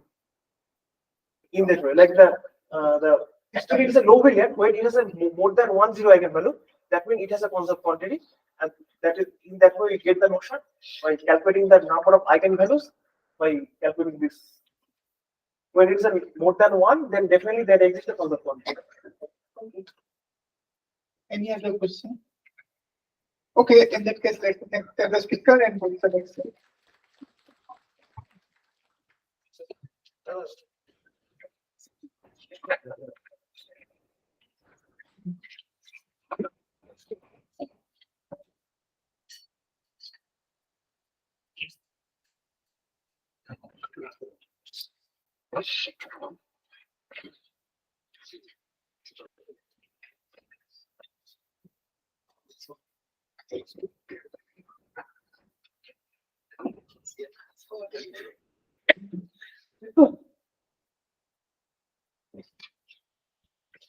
So our next speaker is Madhumita Saha from ICTS again. So ICTS Bangalore. Madhumita, please. Yeah, first of all, I would like to thank the organizer for giving me the opportunity to present my work here. So this work has been recently published in CRB Letters. So this work has been done in collaboration with Vijay Kumar Agarwala from ISA Pune, Manas Kulkarni from ICT and Amshik Yogaishko from IIT Hyderabad. So this work is about the particle transport properties. So some basic things about the particle transport classification. So let us have a system, central system that is connected with two paths at the two ends of the system with different chemical potential and let's say identical temperature. Then the particle will obviously flow from higher chemical potential to lower chemical potential region. And in the non-equilibrium steady state, there is the current through the system, and how this current scales with the system size that gives the classification of the transport. So, so this current or conductance is for the normal diffusive behavior, this scales as 1 by n, and in this case, the system has well-defined electrical conductivity. So this is known as this normal diffusive transport. Now, for the low-dimensional systems, it often shows departure from this kind of normal behavior, and the transport can be different. So conductance scaling can be different from 1 by n, and conductivity can actually depend on the dimension of the material. So if the conductance is independent of n, so this is the ballistic transport, and in this case, conductivity is actually divergent. If the conductance is exponentially decay, that is the insulating behavior, in that case, conductivity is 0 in the thermodynamic limit. And conductance can also follow a power law decay, like n to the power minus delta. If this delta is between 0 to 1, so this is known as the super diffusive transport. And in this case, also conductivity is diverging. And if delta greater than 1, so this is known as the sub-diffusive transport. And in the thermodynamic limit, this also gives insulating behavior. Now the question is that, can it happen that conductance grows as n to the power delta, where delta greater than 0? That means conductance can increase faster than the ballistic scaling. So in this work we have shown, yes, it is possible to find this kind of super ballistic scaling of conductance, but this is up to some finite size. In the thermodynamic limit, it's not possible. So the key ingredients that lead to this kind of anomalous behavior of conductance. So that is from the weak incoherent effects from the surrounding environment. And another key thing is this non-Hermitian properties of transfer matrix of the underlying lattice. So that I'll explain as I go further. So there are various ways to model the incoherent effects. One of the well-known ways to model the incoherent effects is the self-consistent Boudica probe approach. So this is the setup. So if we have a central system, it's a multi-terminal setup kind of system. So we have this central system connected with let's say 2 paths, this left and right reservoir with different chemical potential mu L and mu R, and let's say identical temperature beta. And the chemical potential difference between this left and right reservoir drives the current through the system. And amidst these two terminals, there are additional this kind of Boudica voltage probes, and the chemical potential of these probes are chosen such a way that there will be no average current, on average current flow through these probes. But so this probe doesn't take part directly into the transport, but it gives some incoherent effects in the transport. And these left and right reservoirs, these are taking part directly in the transport. So the Hamiltonian for the whole setup can be written as a sum of Hamiltonians of all these things, like this Hamiltonian. This is the Hamiltonian for the central system. This is for the left reservoir. This is for the right reservoir. This is the sum of all the probes Hamiltonian, and these are the coupling Hamiltonians. Now, for the system Hamiltonian, here we have chosen the simplest nearest neighbor type by the model, where G is the system hopping state, and this C and dagger, this is the Fermionic creation annihilation operators. So we can solve this problem using the non-equilibrium range function approach. So we can write down the retarded range function for the central system. With this form, this is something inverse of this thing.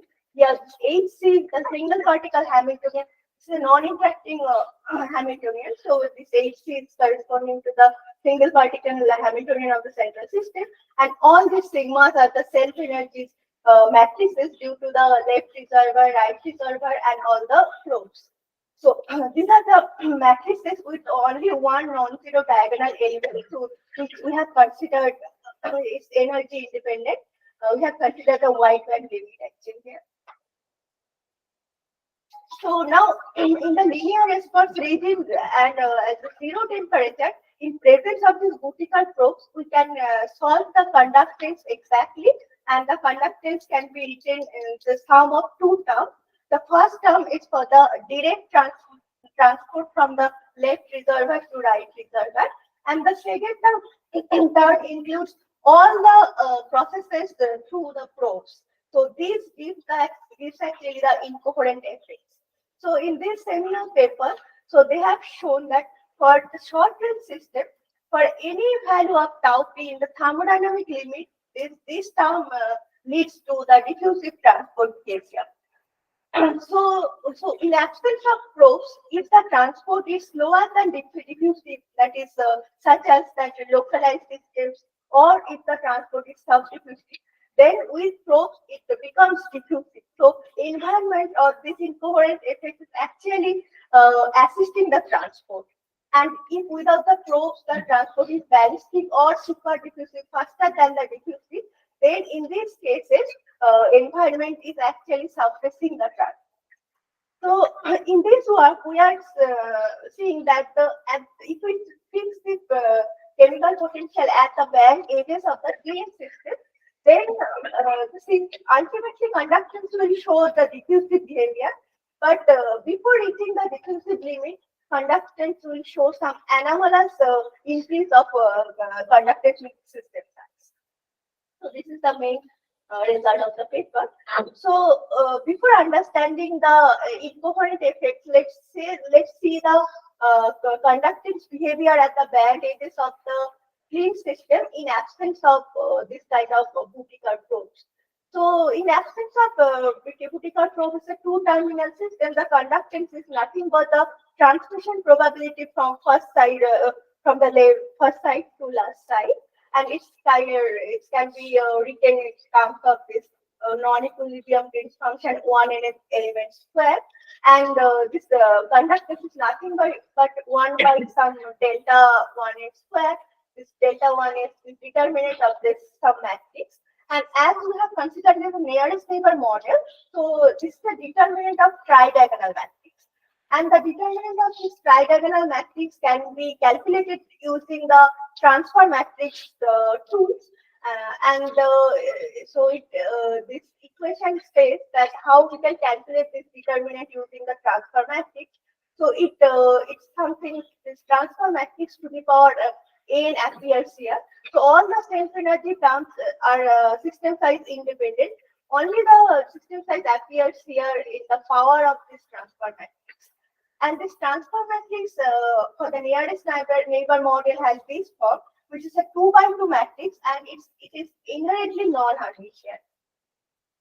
And it's 2 by 2 matrix with determinant 1, and the eigenvalues of the transfer matrix can be calculated in terms of the trace of this transfer matrix. So it's easy to find this eigenvalues of the transfer 2 by 2 matrix. And the trace of the transfer matrix is also connected with the band structure in this way. So if we write trace of transfer matrix equal to 2 cos k, so this will give the dispersion relation. And the band edges are the extremes of the dispersion relation, and also it's at k equal to 0 and 5. And in this case, the square terms inside the square root will vary. So the two eigenvalues will collision. So the band edges are the exceptional point degeneracies of the transfer matrix, and in this case, transfer matrix is not diagonalizable. So to calculate the power of transfer matrix to the power n, we can do some Jordan normal transformation. So which will give this determinant of that complicated matrix is actually proportional to n. So this gives conductance scaling as 1 by n square. So the main message is that the transfer matrix of has exceptional points at every band edge, and this leads to a universal subdiffusive scaling of conductance with system time and with the scaling exponent 2. So this is the first paper in this direction, and this is not for the nearest neighbor model, even for the finite range hopping model, long range hopping model, and for the 2D systems also. People have found that this 1 by n square, this universal scaling of conductance is that. So now what happens if we include the probe here? So if we look at the conductance sitting at the band edge frequency and look at the system for scaling of the conductance, so for some sufficient tau p, so in the thermodynamic limit, transport is actually diffusive. But if we take the weak values of tau p and see the conductance scaling, so it first is showed this 1 by n squared, this universal diffusive scaling, and then it shows a monotonic increase of conductance with the system size. And if we calculate in presence of probes also, we can calculate the conductance on all this non-equilibrium grid function using the transfer matrix approach. But in presence of probes, the transfer matrix is always diagonalizable even at the band edges. But still, we have seen that for weak enough tau p, up to some system size, the physics is governed by the exceptional point degeneracies of transfer matrix at the band edges.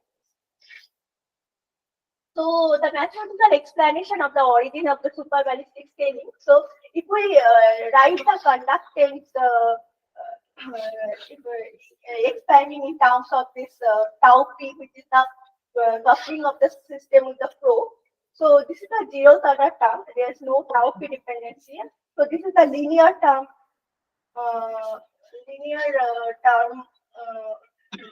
Linear tau p term, and there is the higher order terms. So in presence of exceptional point degeneracy, it can be shown the second term, this linear order term goes as n. So the superballistic scaling is a finite size. You can see up to some finite size. So there are two length scale associated with superballistic scaling. One is the starting of the superballistic scaling, and another is the ending of the superballistic zone or something like that. So the starting of this length scale, the starting of superballistic scaling is when these two terms are comparable, we get this starting of superballistic scaling. So as you have already shown that this term scales at 1 by n square, and this grows at 1 by n. So this is the starting length scale of the superballistic scaling scales as this with the tau p. And the ending of the superballistic scaling zone that depends on the phase coherence length in presence of probe. So this NHP2, this grows as root over tau p to the power minus half. So the superballistic zone, which is the difference between these two terms, grows as 1 over root over tau p. So if we weakening the tau p, we can expand the superballistic zone. And also how robust this superballistic thing is this. The starting length scale of the superballistic zone is unaffected by the weak disorder, low temperature shift from the band edges. But the ending of the superballistic zone, this depends on the weak disorder, low temperature and small space from that. So here we have shown how the non-Hermitian properties of transfer matrix and weak incoherent effect can lead to some anomalous behavior in transport. And also we are looking at if we have higher order exceptional points of transfer matrix, how the scaling would be affected.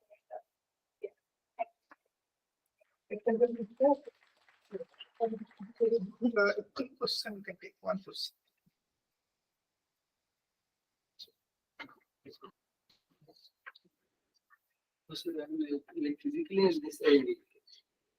Physically, I mean, how do you get superballistic? Is it because like you can go into one probe and then come out of the probe?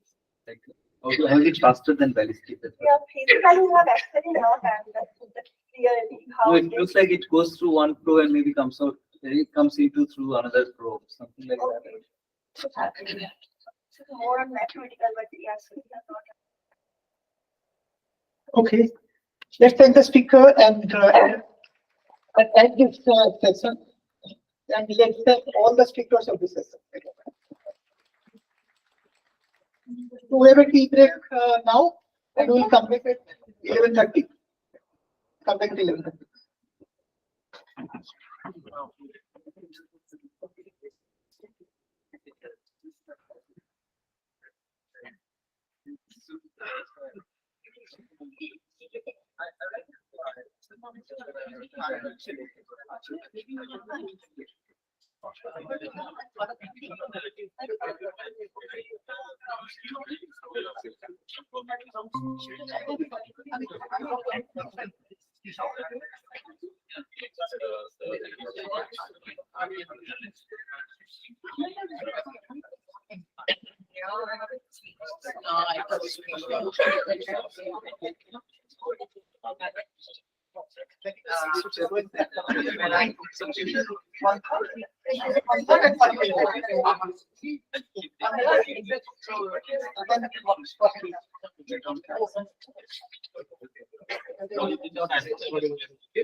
There are like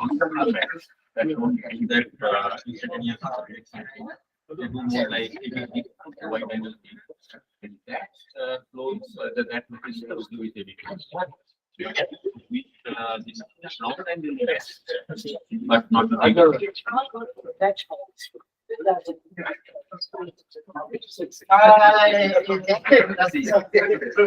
Very nice to see you again. Yeah, thank you so much for your very happy there. Yes, thank you so much. Yes. Wanted to add as much as possible because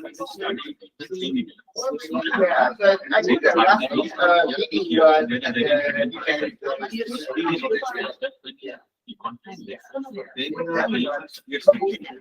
yeah, that's one thing artist reach the current that you want and the compose is being added.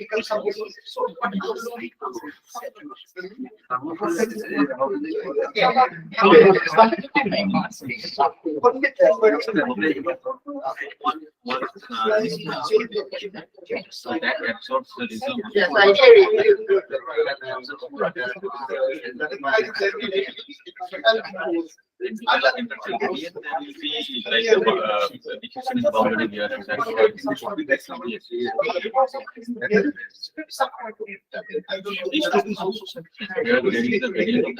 That's why the food flows and that's the social model. Yeah, sorry.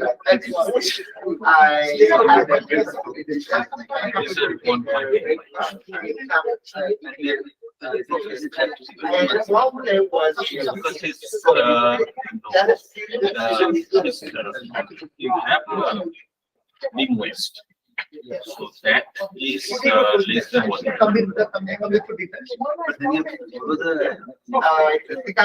Oh, actually, Consider something small.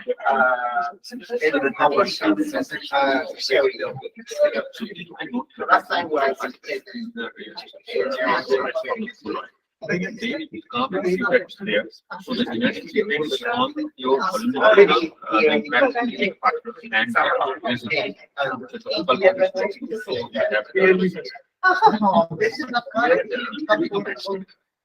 because one side one side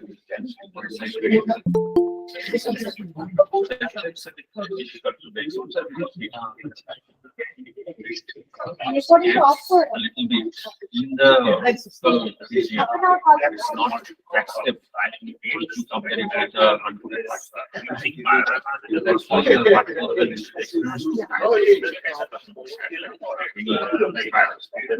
so if you don't get some slender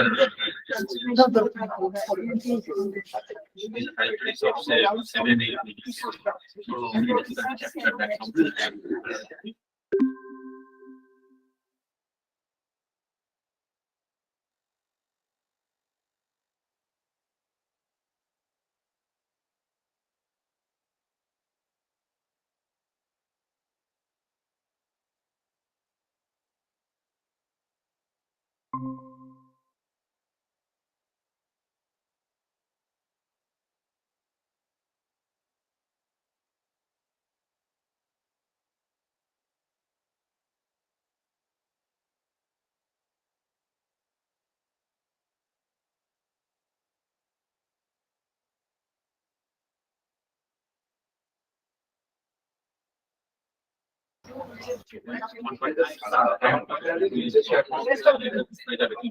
And then there will be other companies who also get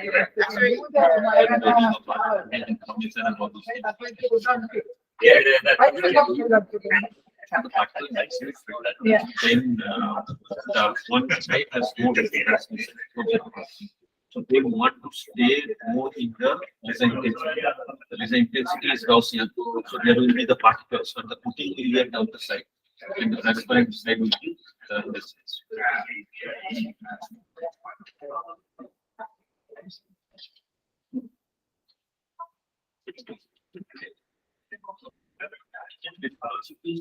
Calling them more active or less active is usually was the one little element, because at least passive, you expect always it should be centered at the. So actually, when I plotted the velocity, first it was also because you know that when you increase the velocity, you would expect to go to the passive probability distribution. And in this case, so this is where we see more velocity. The probability distribution is more like passiveness. Yeah. So when we see the velocity is more, then the steady state probability distribution is more like the passive part. That's equal some part of the velocity distribution, but the velocity distribution is wide. It has to reach to then steady state Poisson distribution is like passive.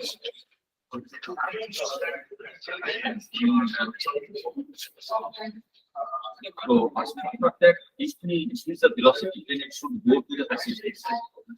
Then the mean velocity, yeah, but the propulsion velocity, right? And then the propulsion velocity is the resultant velocity. Okay, right, yeah. So they figured out that the propulsion velocity doesn't play much role in the condition that we are seeing. If it is that the value that the Petri number will be above 1, then it's this impact. And if it is below 1, then in all the cases it's like the passive type. propulsion velocity, which is the real velocity. Yeah. That make it very small.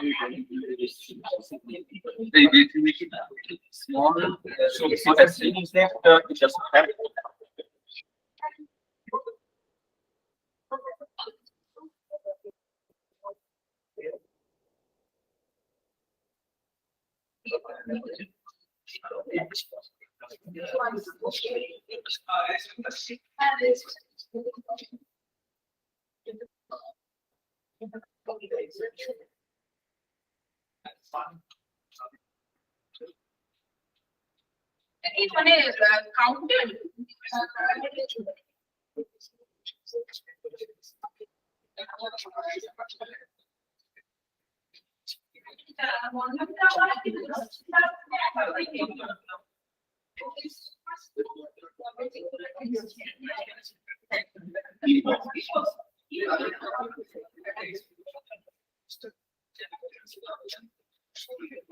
So here, for example, we did this approximation. So we increase the velocity. This is the wave velocity. This is what the percent velocity. And they will see that up to here, the Beckley number is less than 1. So we don't see the trends. But above, we see the Beckley number is greater than 1 for this ratio, the particular values we take. So tau k doesn't matter here, tau bar and the so there we see the same. So we have done it for all the velocities. The velocity is same.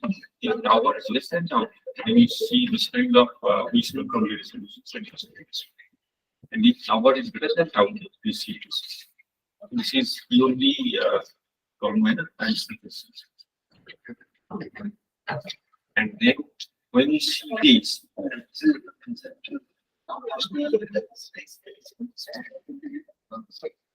if you listen that,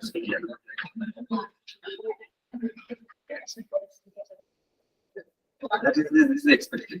Yeah. And we should expect velocity. So when the regional distribution is basic line, then we have large. See here, this is the same. But percentage is, but here we get almost we get back. We can see the same velocity here. It's around 7. It's around 7. And then the component it will be close to 10.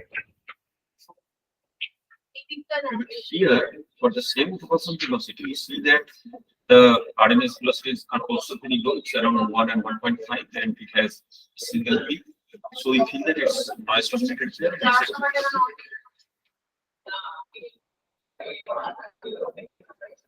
So just dismissing the velocity distributions to some trend. So that's how This looks like more passive. that's how we try to understand it. So when it is in this region, then it actually has like it first goes to the periphery where this drag force is being balanced by the restraining force before it has a chance to rotate, because here tau bar is large, and then here the activity gets balanced by the force field.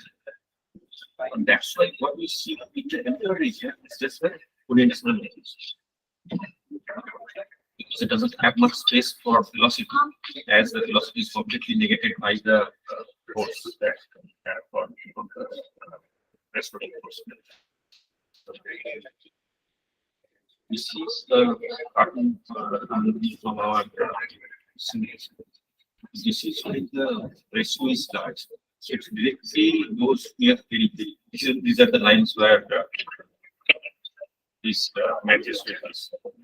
So it goes near this, and then it diffuses along this line.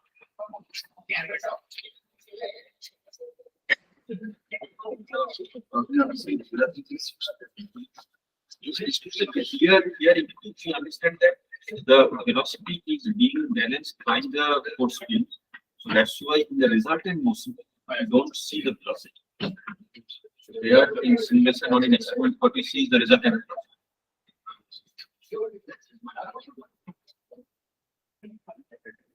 So it says a double up. This is no, there is this one. This one.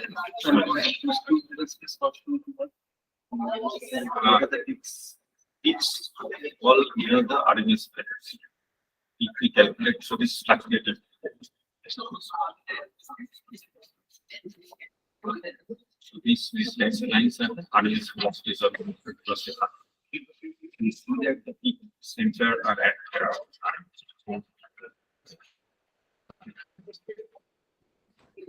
One of the terms. This is symmetric. This will be the RMS is on the positive side. So this will be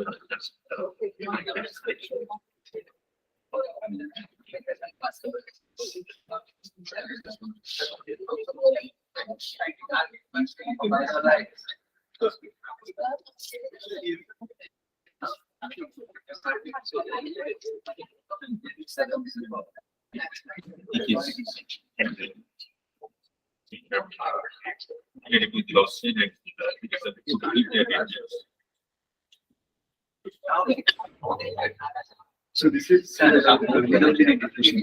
This is simulation of the simulation, and the experiment is very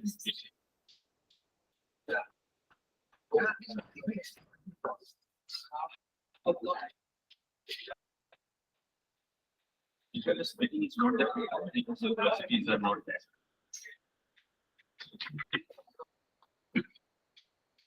You should see that the PGS.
So that is usually possible for this. So the cartridge should show that is for the velocity is and that is with the function of this one.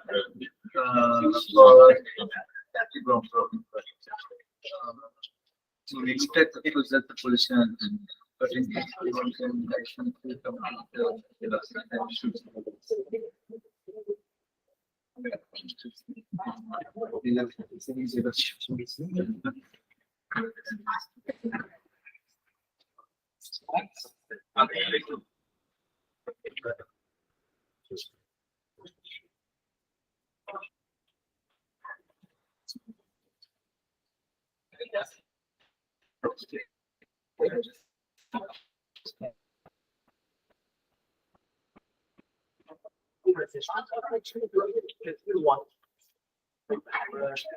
the strength of that.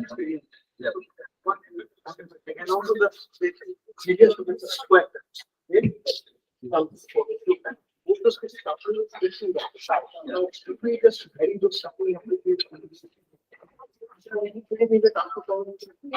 Not qualitative.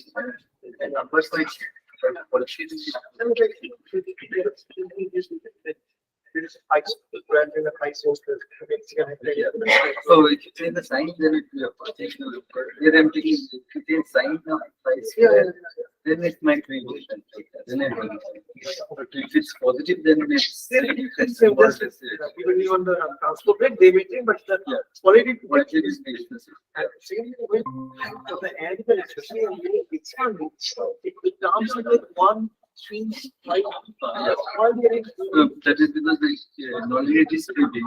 So if you put like if you are I omega to close, then it generates G I omega.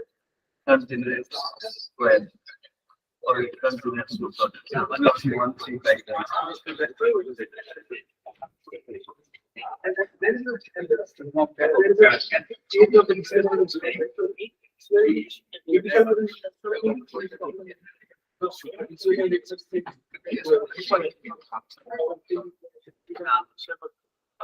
No, there's no chemical performance. There's no particles.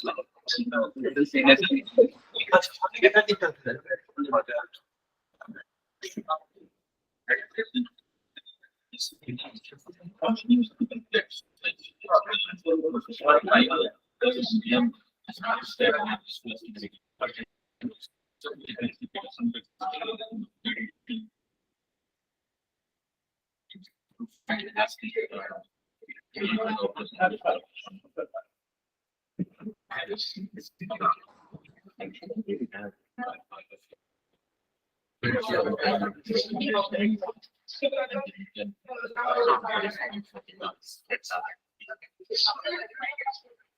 I mean, since there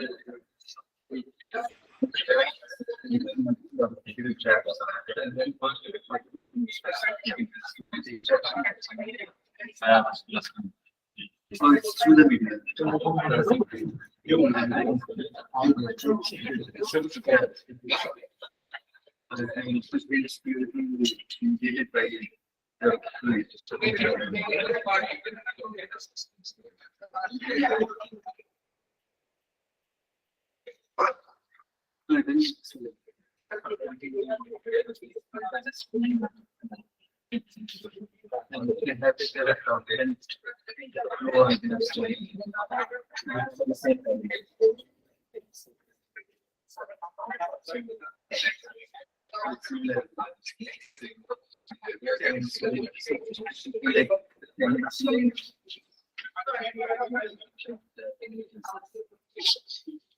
but yeah, what's your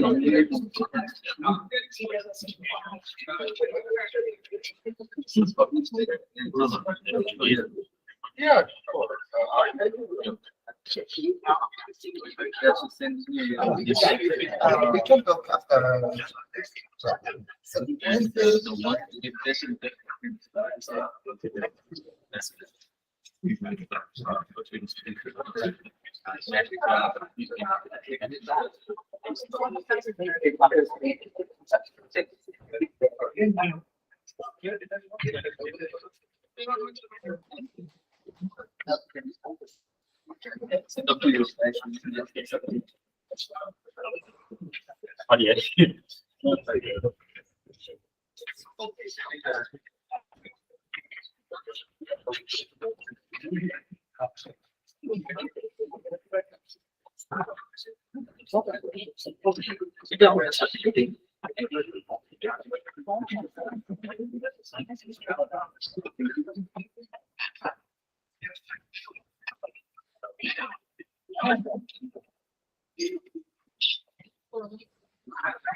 I want to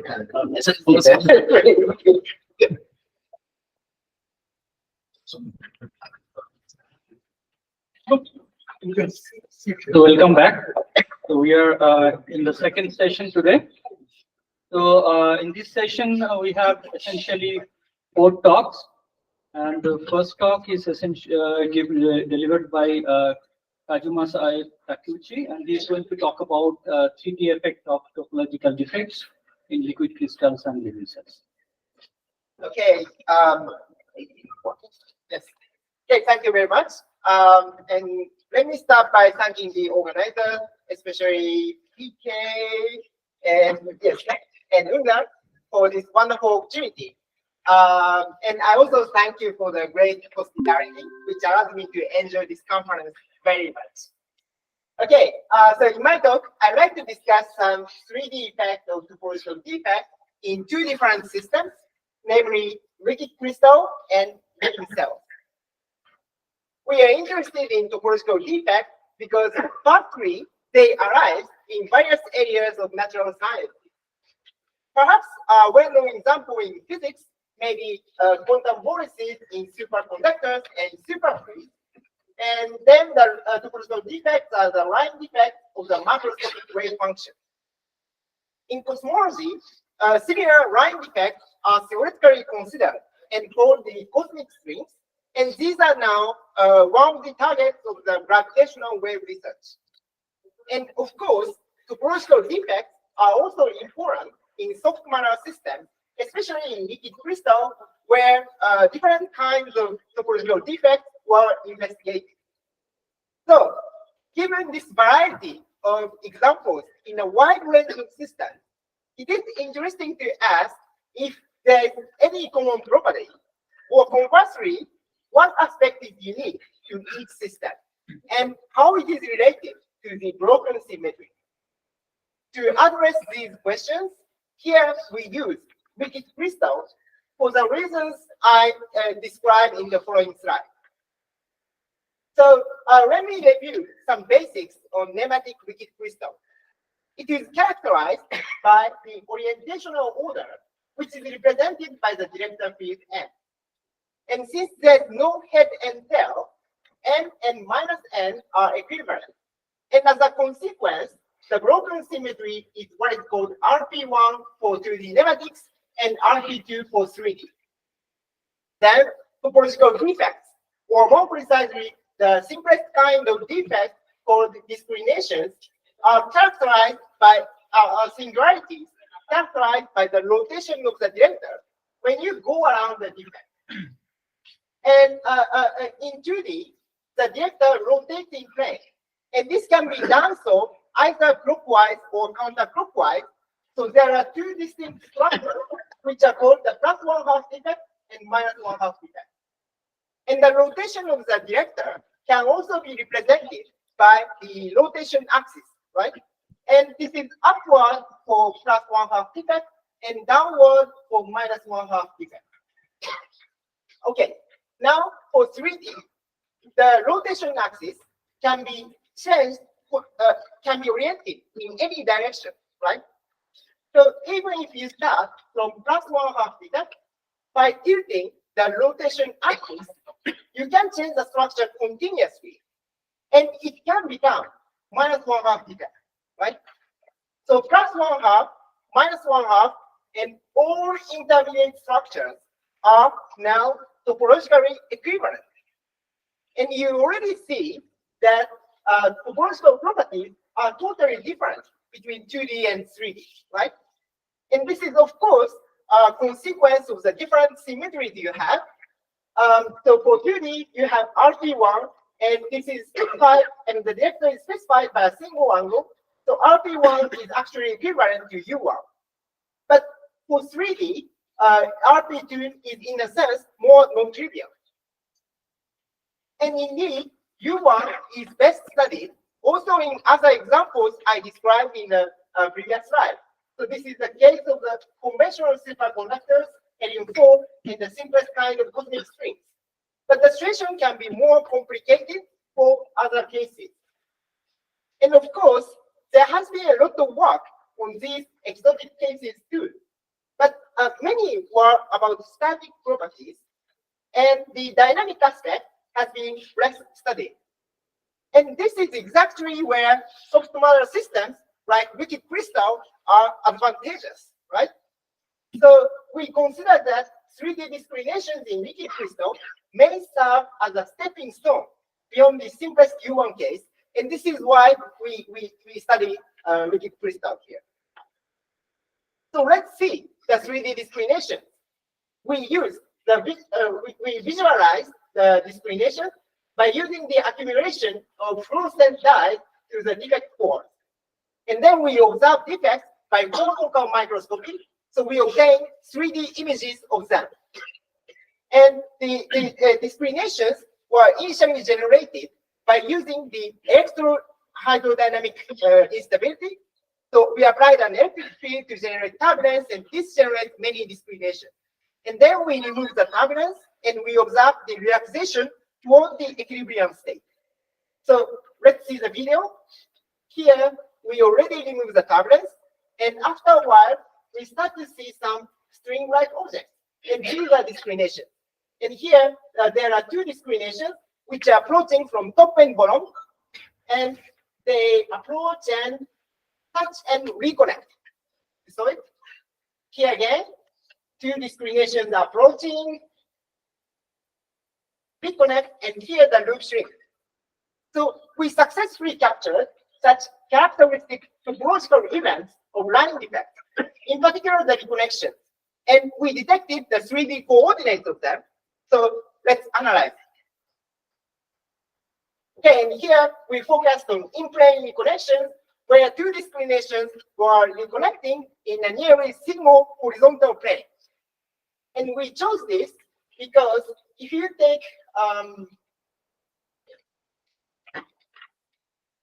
So If you the, take, yes, so the defect codes are dynamically generated. How can you fluorescent diagnose? we just mix fluorescent dyes, and actually it was reported earlier that dyes are accumulated to the defect core using the gradient of the scalar order parameter. Yes. Okay, so we focused on in-plane connections because if you take a cross section of this, it is a 3D analog of the pair annihilation of 2D defect. So it's a simple thing to start with. And for the 2D pair annihilation, it is known that the defect distance decreases by the square root law. So it's the square root of time to the reconnection. And you can derive this from the nematic elastic energy, which tells you that the effective force between the defect is inversely proportional to the distance, just like the 2D Coulombic force. And from this, you may expect that the two defects approach in a symmetric way, but actually they don't. It's also known, it is known that defects also generate flow, and that flow is actually asymmetric. And this makes the plus 1/2 defect move faster. So two defects approach in a asymmetric way for 2D. And now, what about 3D reconnection? So we measured the distance between the two discrimination lines, and here is the result for 40 reconnection events we have. And all data show the square root law clearly near the reconnection point.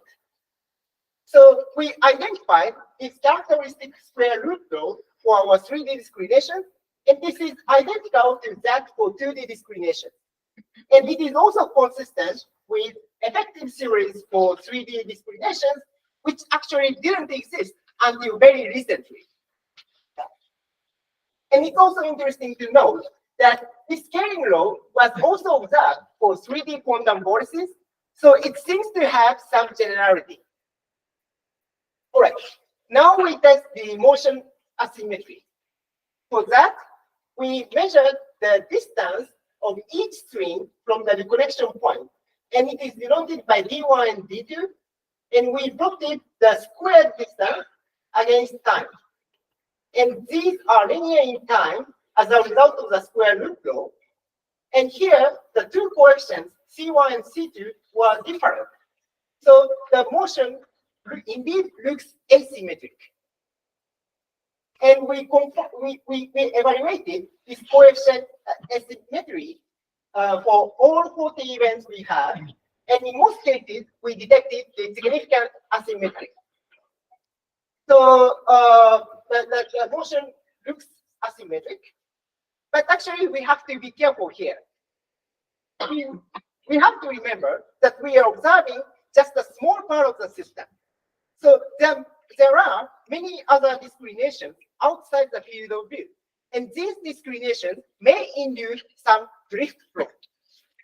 And if a drift exists, then the motion looks asymmetric, even if it's actually symmetric, right?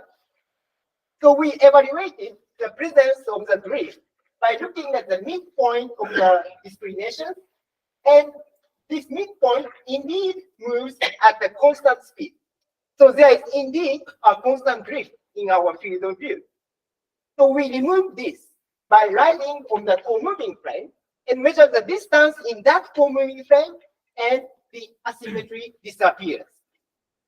And we check that for all the 40 events we have, and we also check that the same trick doesn't work for 2D case. So the conclusion is that the asymmetry present in 2D disappears in 3D. And why? Here, I remind you that the 3D discriminations have a continuous spectrum of structure. And then the question is, what structure is realized, right? And this should be determined energetically. And this is how the energy looks like. And it is basically determined by the elastic constant K here. And this K actually takes, it is actually anisotropic, so it takes different values depending on the different deformation modes sketched here. And usually the twist constant is the smallest. So the twist discrimination is particularly favored, and then the twist pair is symmetric in structure, so the motion should be also symmetric. And this idea is sketched here. In 2D, plus 1/2 and minus 1/2 are topologically different, but in 3D, they are equivalent. So they are connected continuously. And then a symmetric structure exists in between. And this happens to have the lowest energy, so it is realized. And that's how the asymmetry disappears. How you define the order parameter? How you Uh, define it analytically? So order parameter effectively here is the director field. So it's the mean orientation of the molecules. And for 2D, the director field is a unique vector in the 2D space. In 3D, it is in 3D space. That is our effectively order parameter. Any mathematical expression? Any mathematical expression? Mathematical expression for the director field. Yes. Of this corresponding phases. Well, it depends on what you want to know, but okay, strictly speaking, the order parameter of the dynamic liquid crystal can be described by a second order rank tensor, and that is the order parameter. If you want, you can construct the random like theory for that, and there is an established formulation about that. Yeah. Okay. So this is basically the summary of what we found, and we consider that this view and implications for dynamics may have some generality. And an interesting candidate may be a defect called disgyration in helium-3. All right, but having said that, we should confirm that the twist structure is really realized in our experiment. And for that purpose, let's revisit the square root law of the defect distance and see this coefficient C. Theoretically, this is how C looks like, and it contains the elastic constant here, and this is anisotropic. So actually, it depends on the type of discriminations we have. If defects are wedge type, then the value of K is that for the spray and bend deformations, and by using the values of our molecule, the value of C squared is about 300 in this unit. If defects are twist type, K is smaller and C squared is about 150. Now, the actual value of C squared determined from the scaling law is 151. And this is close enough to the twist case. So we confirm that the twist structure is indeed realized in our experiment, and this is why the asymmetry disappeared. So let me make a summary so far. We carried out direct 3D observation of topological defect dynamics with particular focus on the reconnection dynamics. And we found this characteristic square root law for 3D discrimination, and this is identical to that for 2D case and also to 3D quantum vortices. Moreover, we found that the motion asymmetry known for 2D disappears in 3D. And we argue that this is because symmetric twist defects are spontaneously realized thanks to the energy landscape sketched here. And we confirm this by looking at the scaling coefficient of this square root law. Okay, so let's move on to the second part, which is about the living cells. You may suspect that I'm going to talk about something completely unrelated, but actually it's not. So let me begin with the fact that many cells have anisotropic shapes, and sometimes these are rather elongated, as you see here. So if these cells become more dense, they may form orientational order. And so it's just like liquid crystal. And topological defects have also been observed in cells. So liquid crystal physics is actually useful for describing such dense cell populations. But of course, cells are not just like liquid crystal. They can migrate and grow, for example. And mechanically, this can be expressed as a force dipole. So if you have many of them, the effect shows up as this active stress term, which is proportional to the nematic order parameter. So this is what people call active liquid crystal, and such cell populations are nice examples of that. And then recent years have discovered several interesting effects of topological defects in cells. For example, defects may attract or repair cells. It was first reported by this paper on neural progenitor cells. And in this paper, the authors cultured cells for a long time, and they observed that cells start to accumulate at some specific points. And interestingly, these are the locations of +1/2 defects, which existed before the cells accumulated. So in that sense, +1/2 defects were attracting the cells. By contrast, -1/2 defects were reported to repair cells, so the density decreases there. In another paper, it was reported that defects may also trigger some genetic expressions, resulting in cell extrusion and cell death. There is also a paper saying that topological defects may help determine the locations of features like mouth and foot of this tiny organism, Hydra. So all these are very interesting developments, but actually they were about 2D effect in 2D cell population. And of course, 3D is also relevant in biology. So we wonder if there's anything new for 3D systems. Sorry, the defect existed after, the defect also moved, right? I mean, so why is that cells accumulating at the defect when the defect is also moving? I think that the time scale of the defect motion is relatively slow here. And cells are moving, so these neural progenitor cells do back and forth motion. And this time scale is faster than the defect motion. So I think this allows them to accumulate.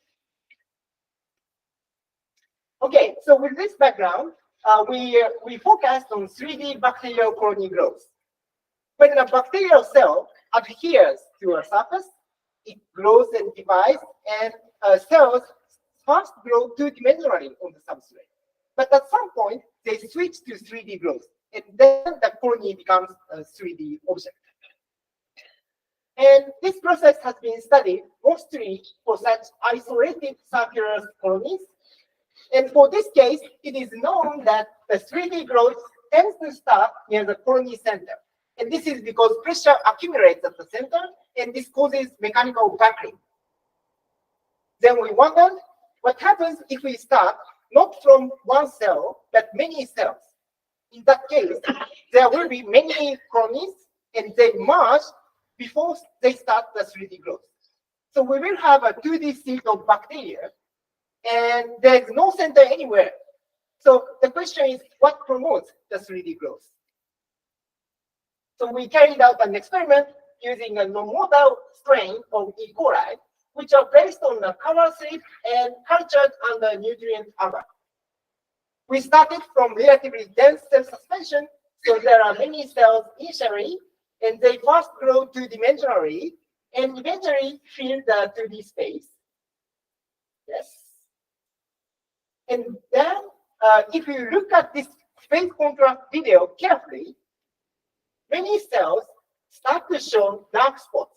And it means that these are now tilted, and they form an upper layer. We observe this process by confocal microscopy too, and we resolve the 3D colony structure. We can also take a slice at the bottom layer, and then we see very clear nematic alignment like this, including some topological defects. Then we wondered if these defects have any influence on the 3D colony structure. So we measured the local height of the colony and compared the locations with and without defects. And this is the result. The colony height at the defect locations was slightly but significantly higher than the height in the regions without defects. So this suggests that topological defects seem to promote 3D growth. However, if we recall the past study I described, it is known that -1/2 defect repair cells. And this is in apparent conflict with our observation that the colony height was higher even at -1/2 defect. So cells seem to have accumulated even at -1/2. Yes. But the difference is 6.4 and 6.6, right? So yes, so it's very- tiny. It's yeah. tiny, but we repeated many experiments, many defects, and it seems to be statistically significant. It is reproducible and significant. Question. Can you also capture the kinetics of this 3D growth? What I'm going to talk about. So, motivated by this, we measured the cell flow in the bottom layer. So we obtained the velocity v and evaluated the divergence. And we took average over hundreds of defects. And then we find that the divergence is negative at near the defect for both +1/2 and -1/2 defects. The negative divergence means influx of cells.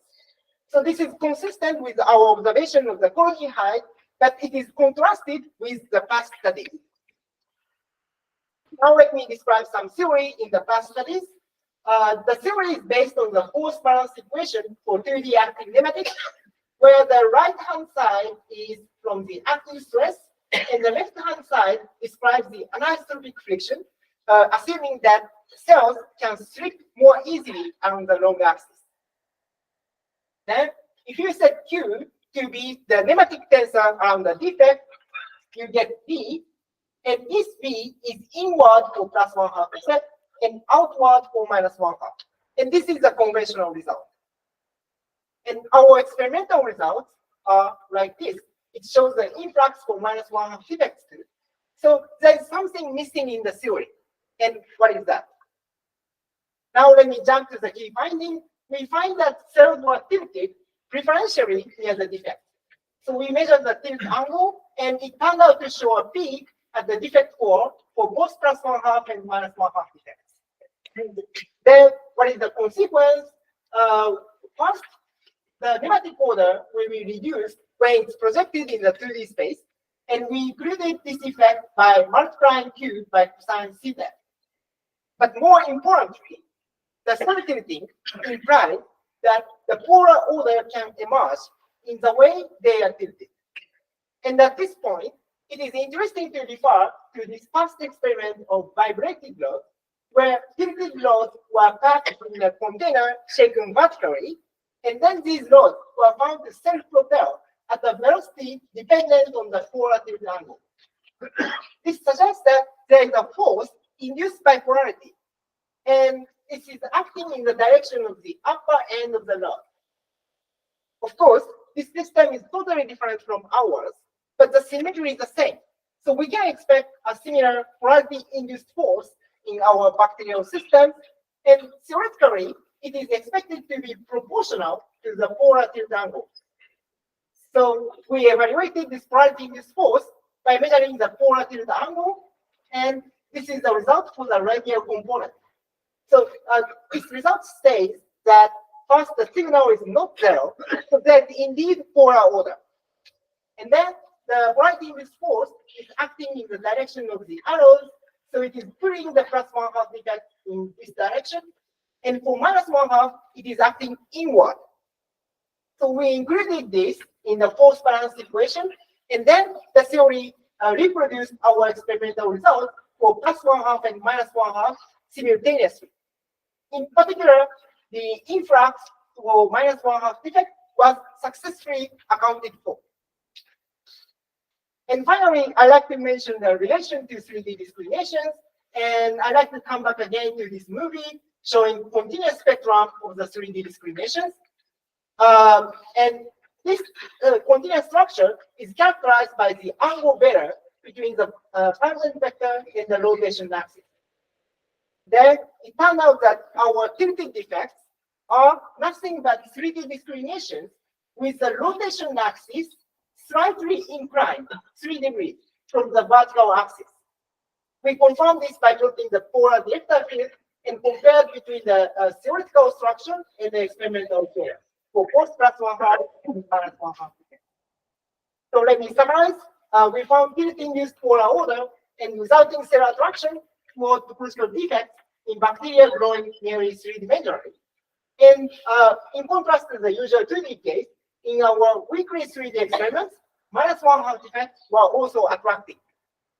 And we showed that this is because cells get tilted near the defects, and this formed polar order, and the polarity-induced force generated the influx toward -1/2 defects.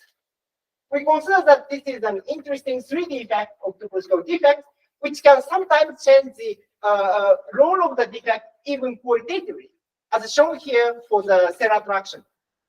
With this, I'd like to thank you for your attention, and I'm happy to take questions. Thank you very much.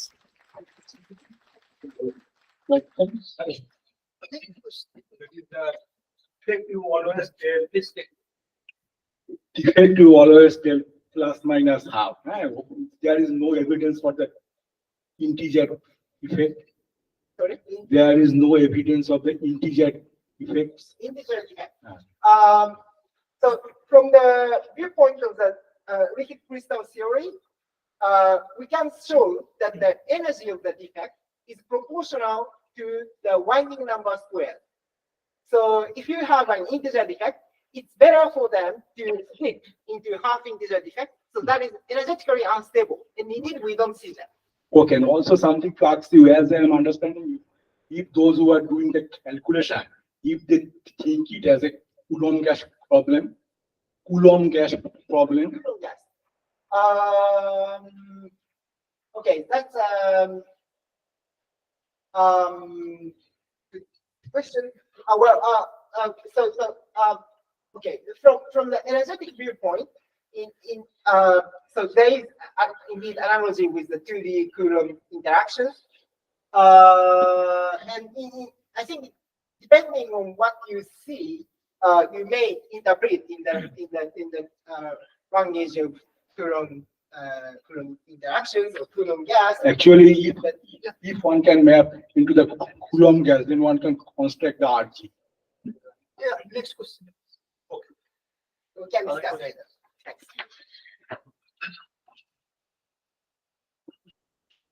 In this diagram, energy versus asymmetry, does it mean that any tube will have this +1/2 and -1/2 at the two ends? Any for different systems? Yeah, no. For example, the movie you were showing for a filament, two tubes or filament joining. Each filament have that kind of structure, is it? +1/2 at one end and the -1/2 at the other end. So what I depicted here is just how the energy depends on the type of the discrimination. In 3D, there is a continuous variation of the structure, and this picture just shows that the twist structure corresponds to the lowest energy. Okay, it's not and in our experiment, we consider or we confirm that discrimination have this particular structure all along the pyramid. Thank the speaker. We are running out of time. 1 minute. So to expand on the Coulomb gas question, have you seen anything analogous to oscillations in these defects that would correspond to, say, plasma oscillations in a Coulomb gas? I think the defects seem to monotonically move close together, but are there any about equilibrium oscillations in these defects? Well, large oscillating modes, let's say.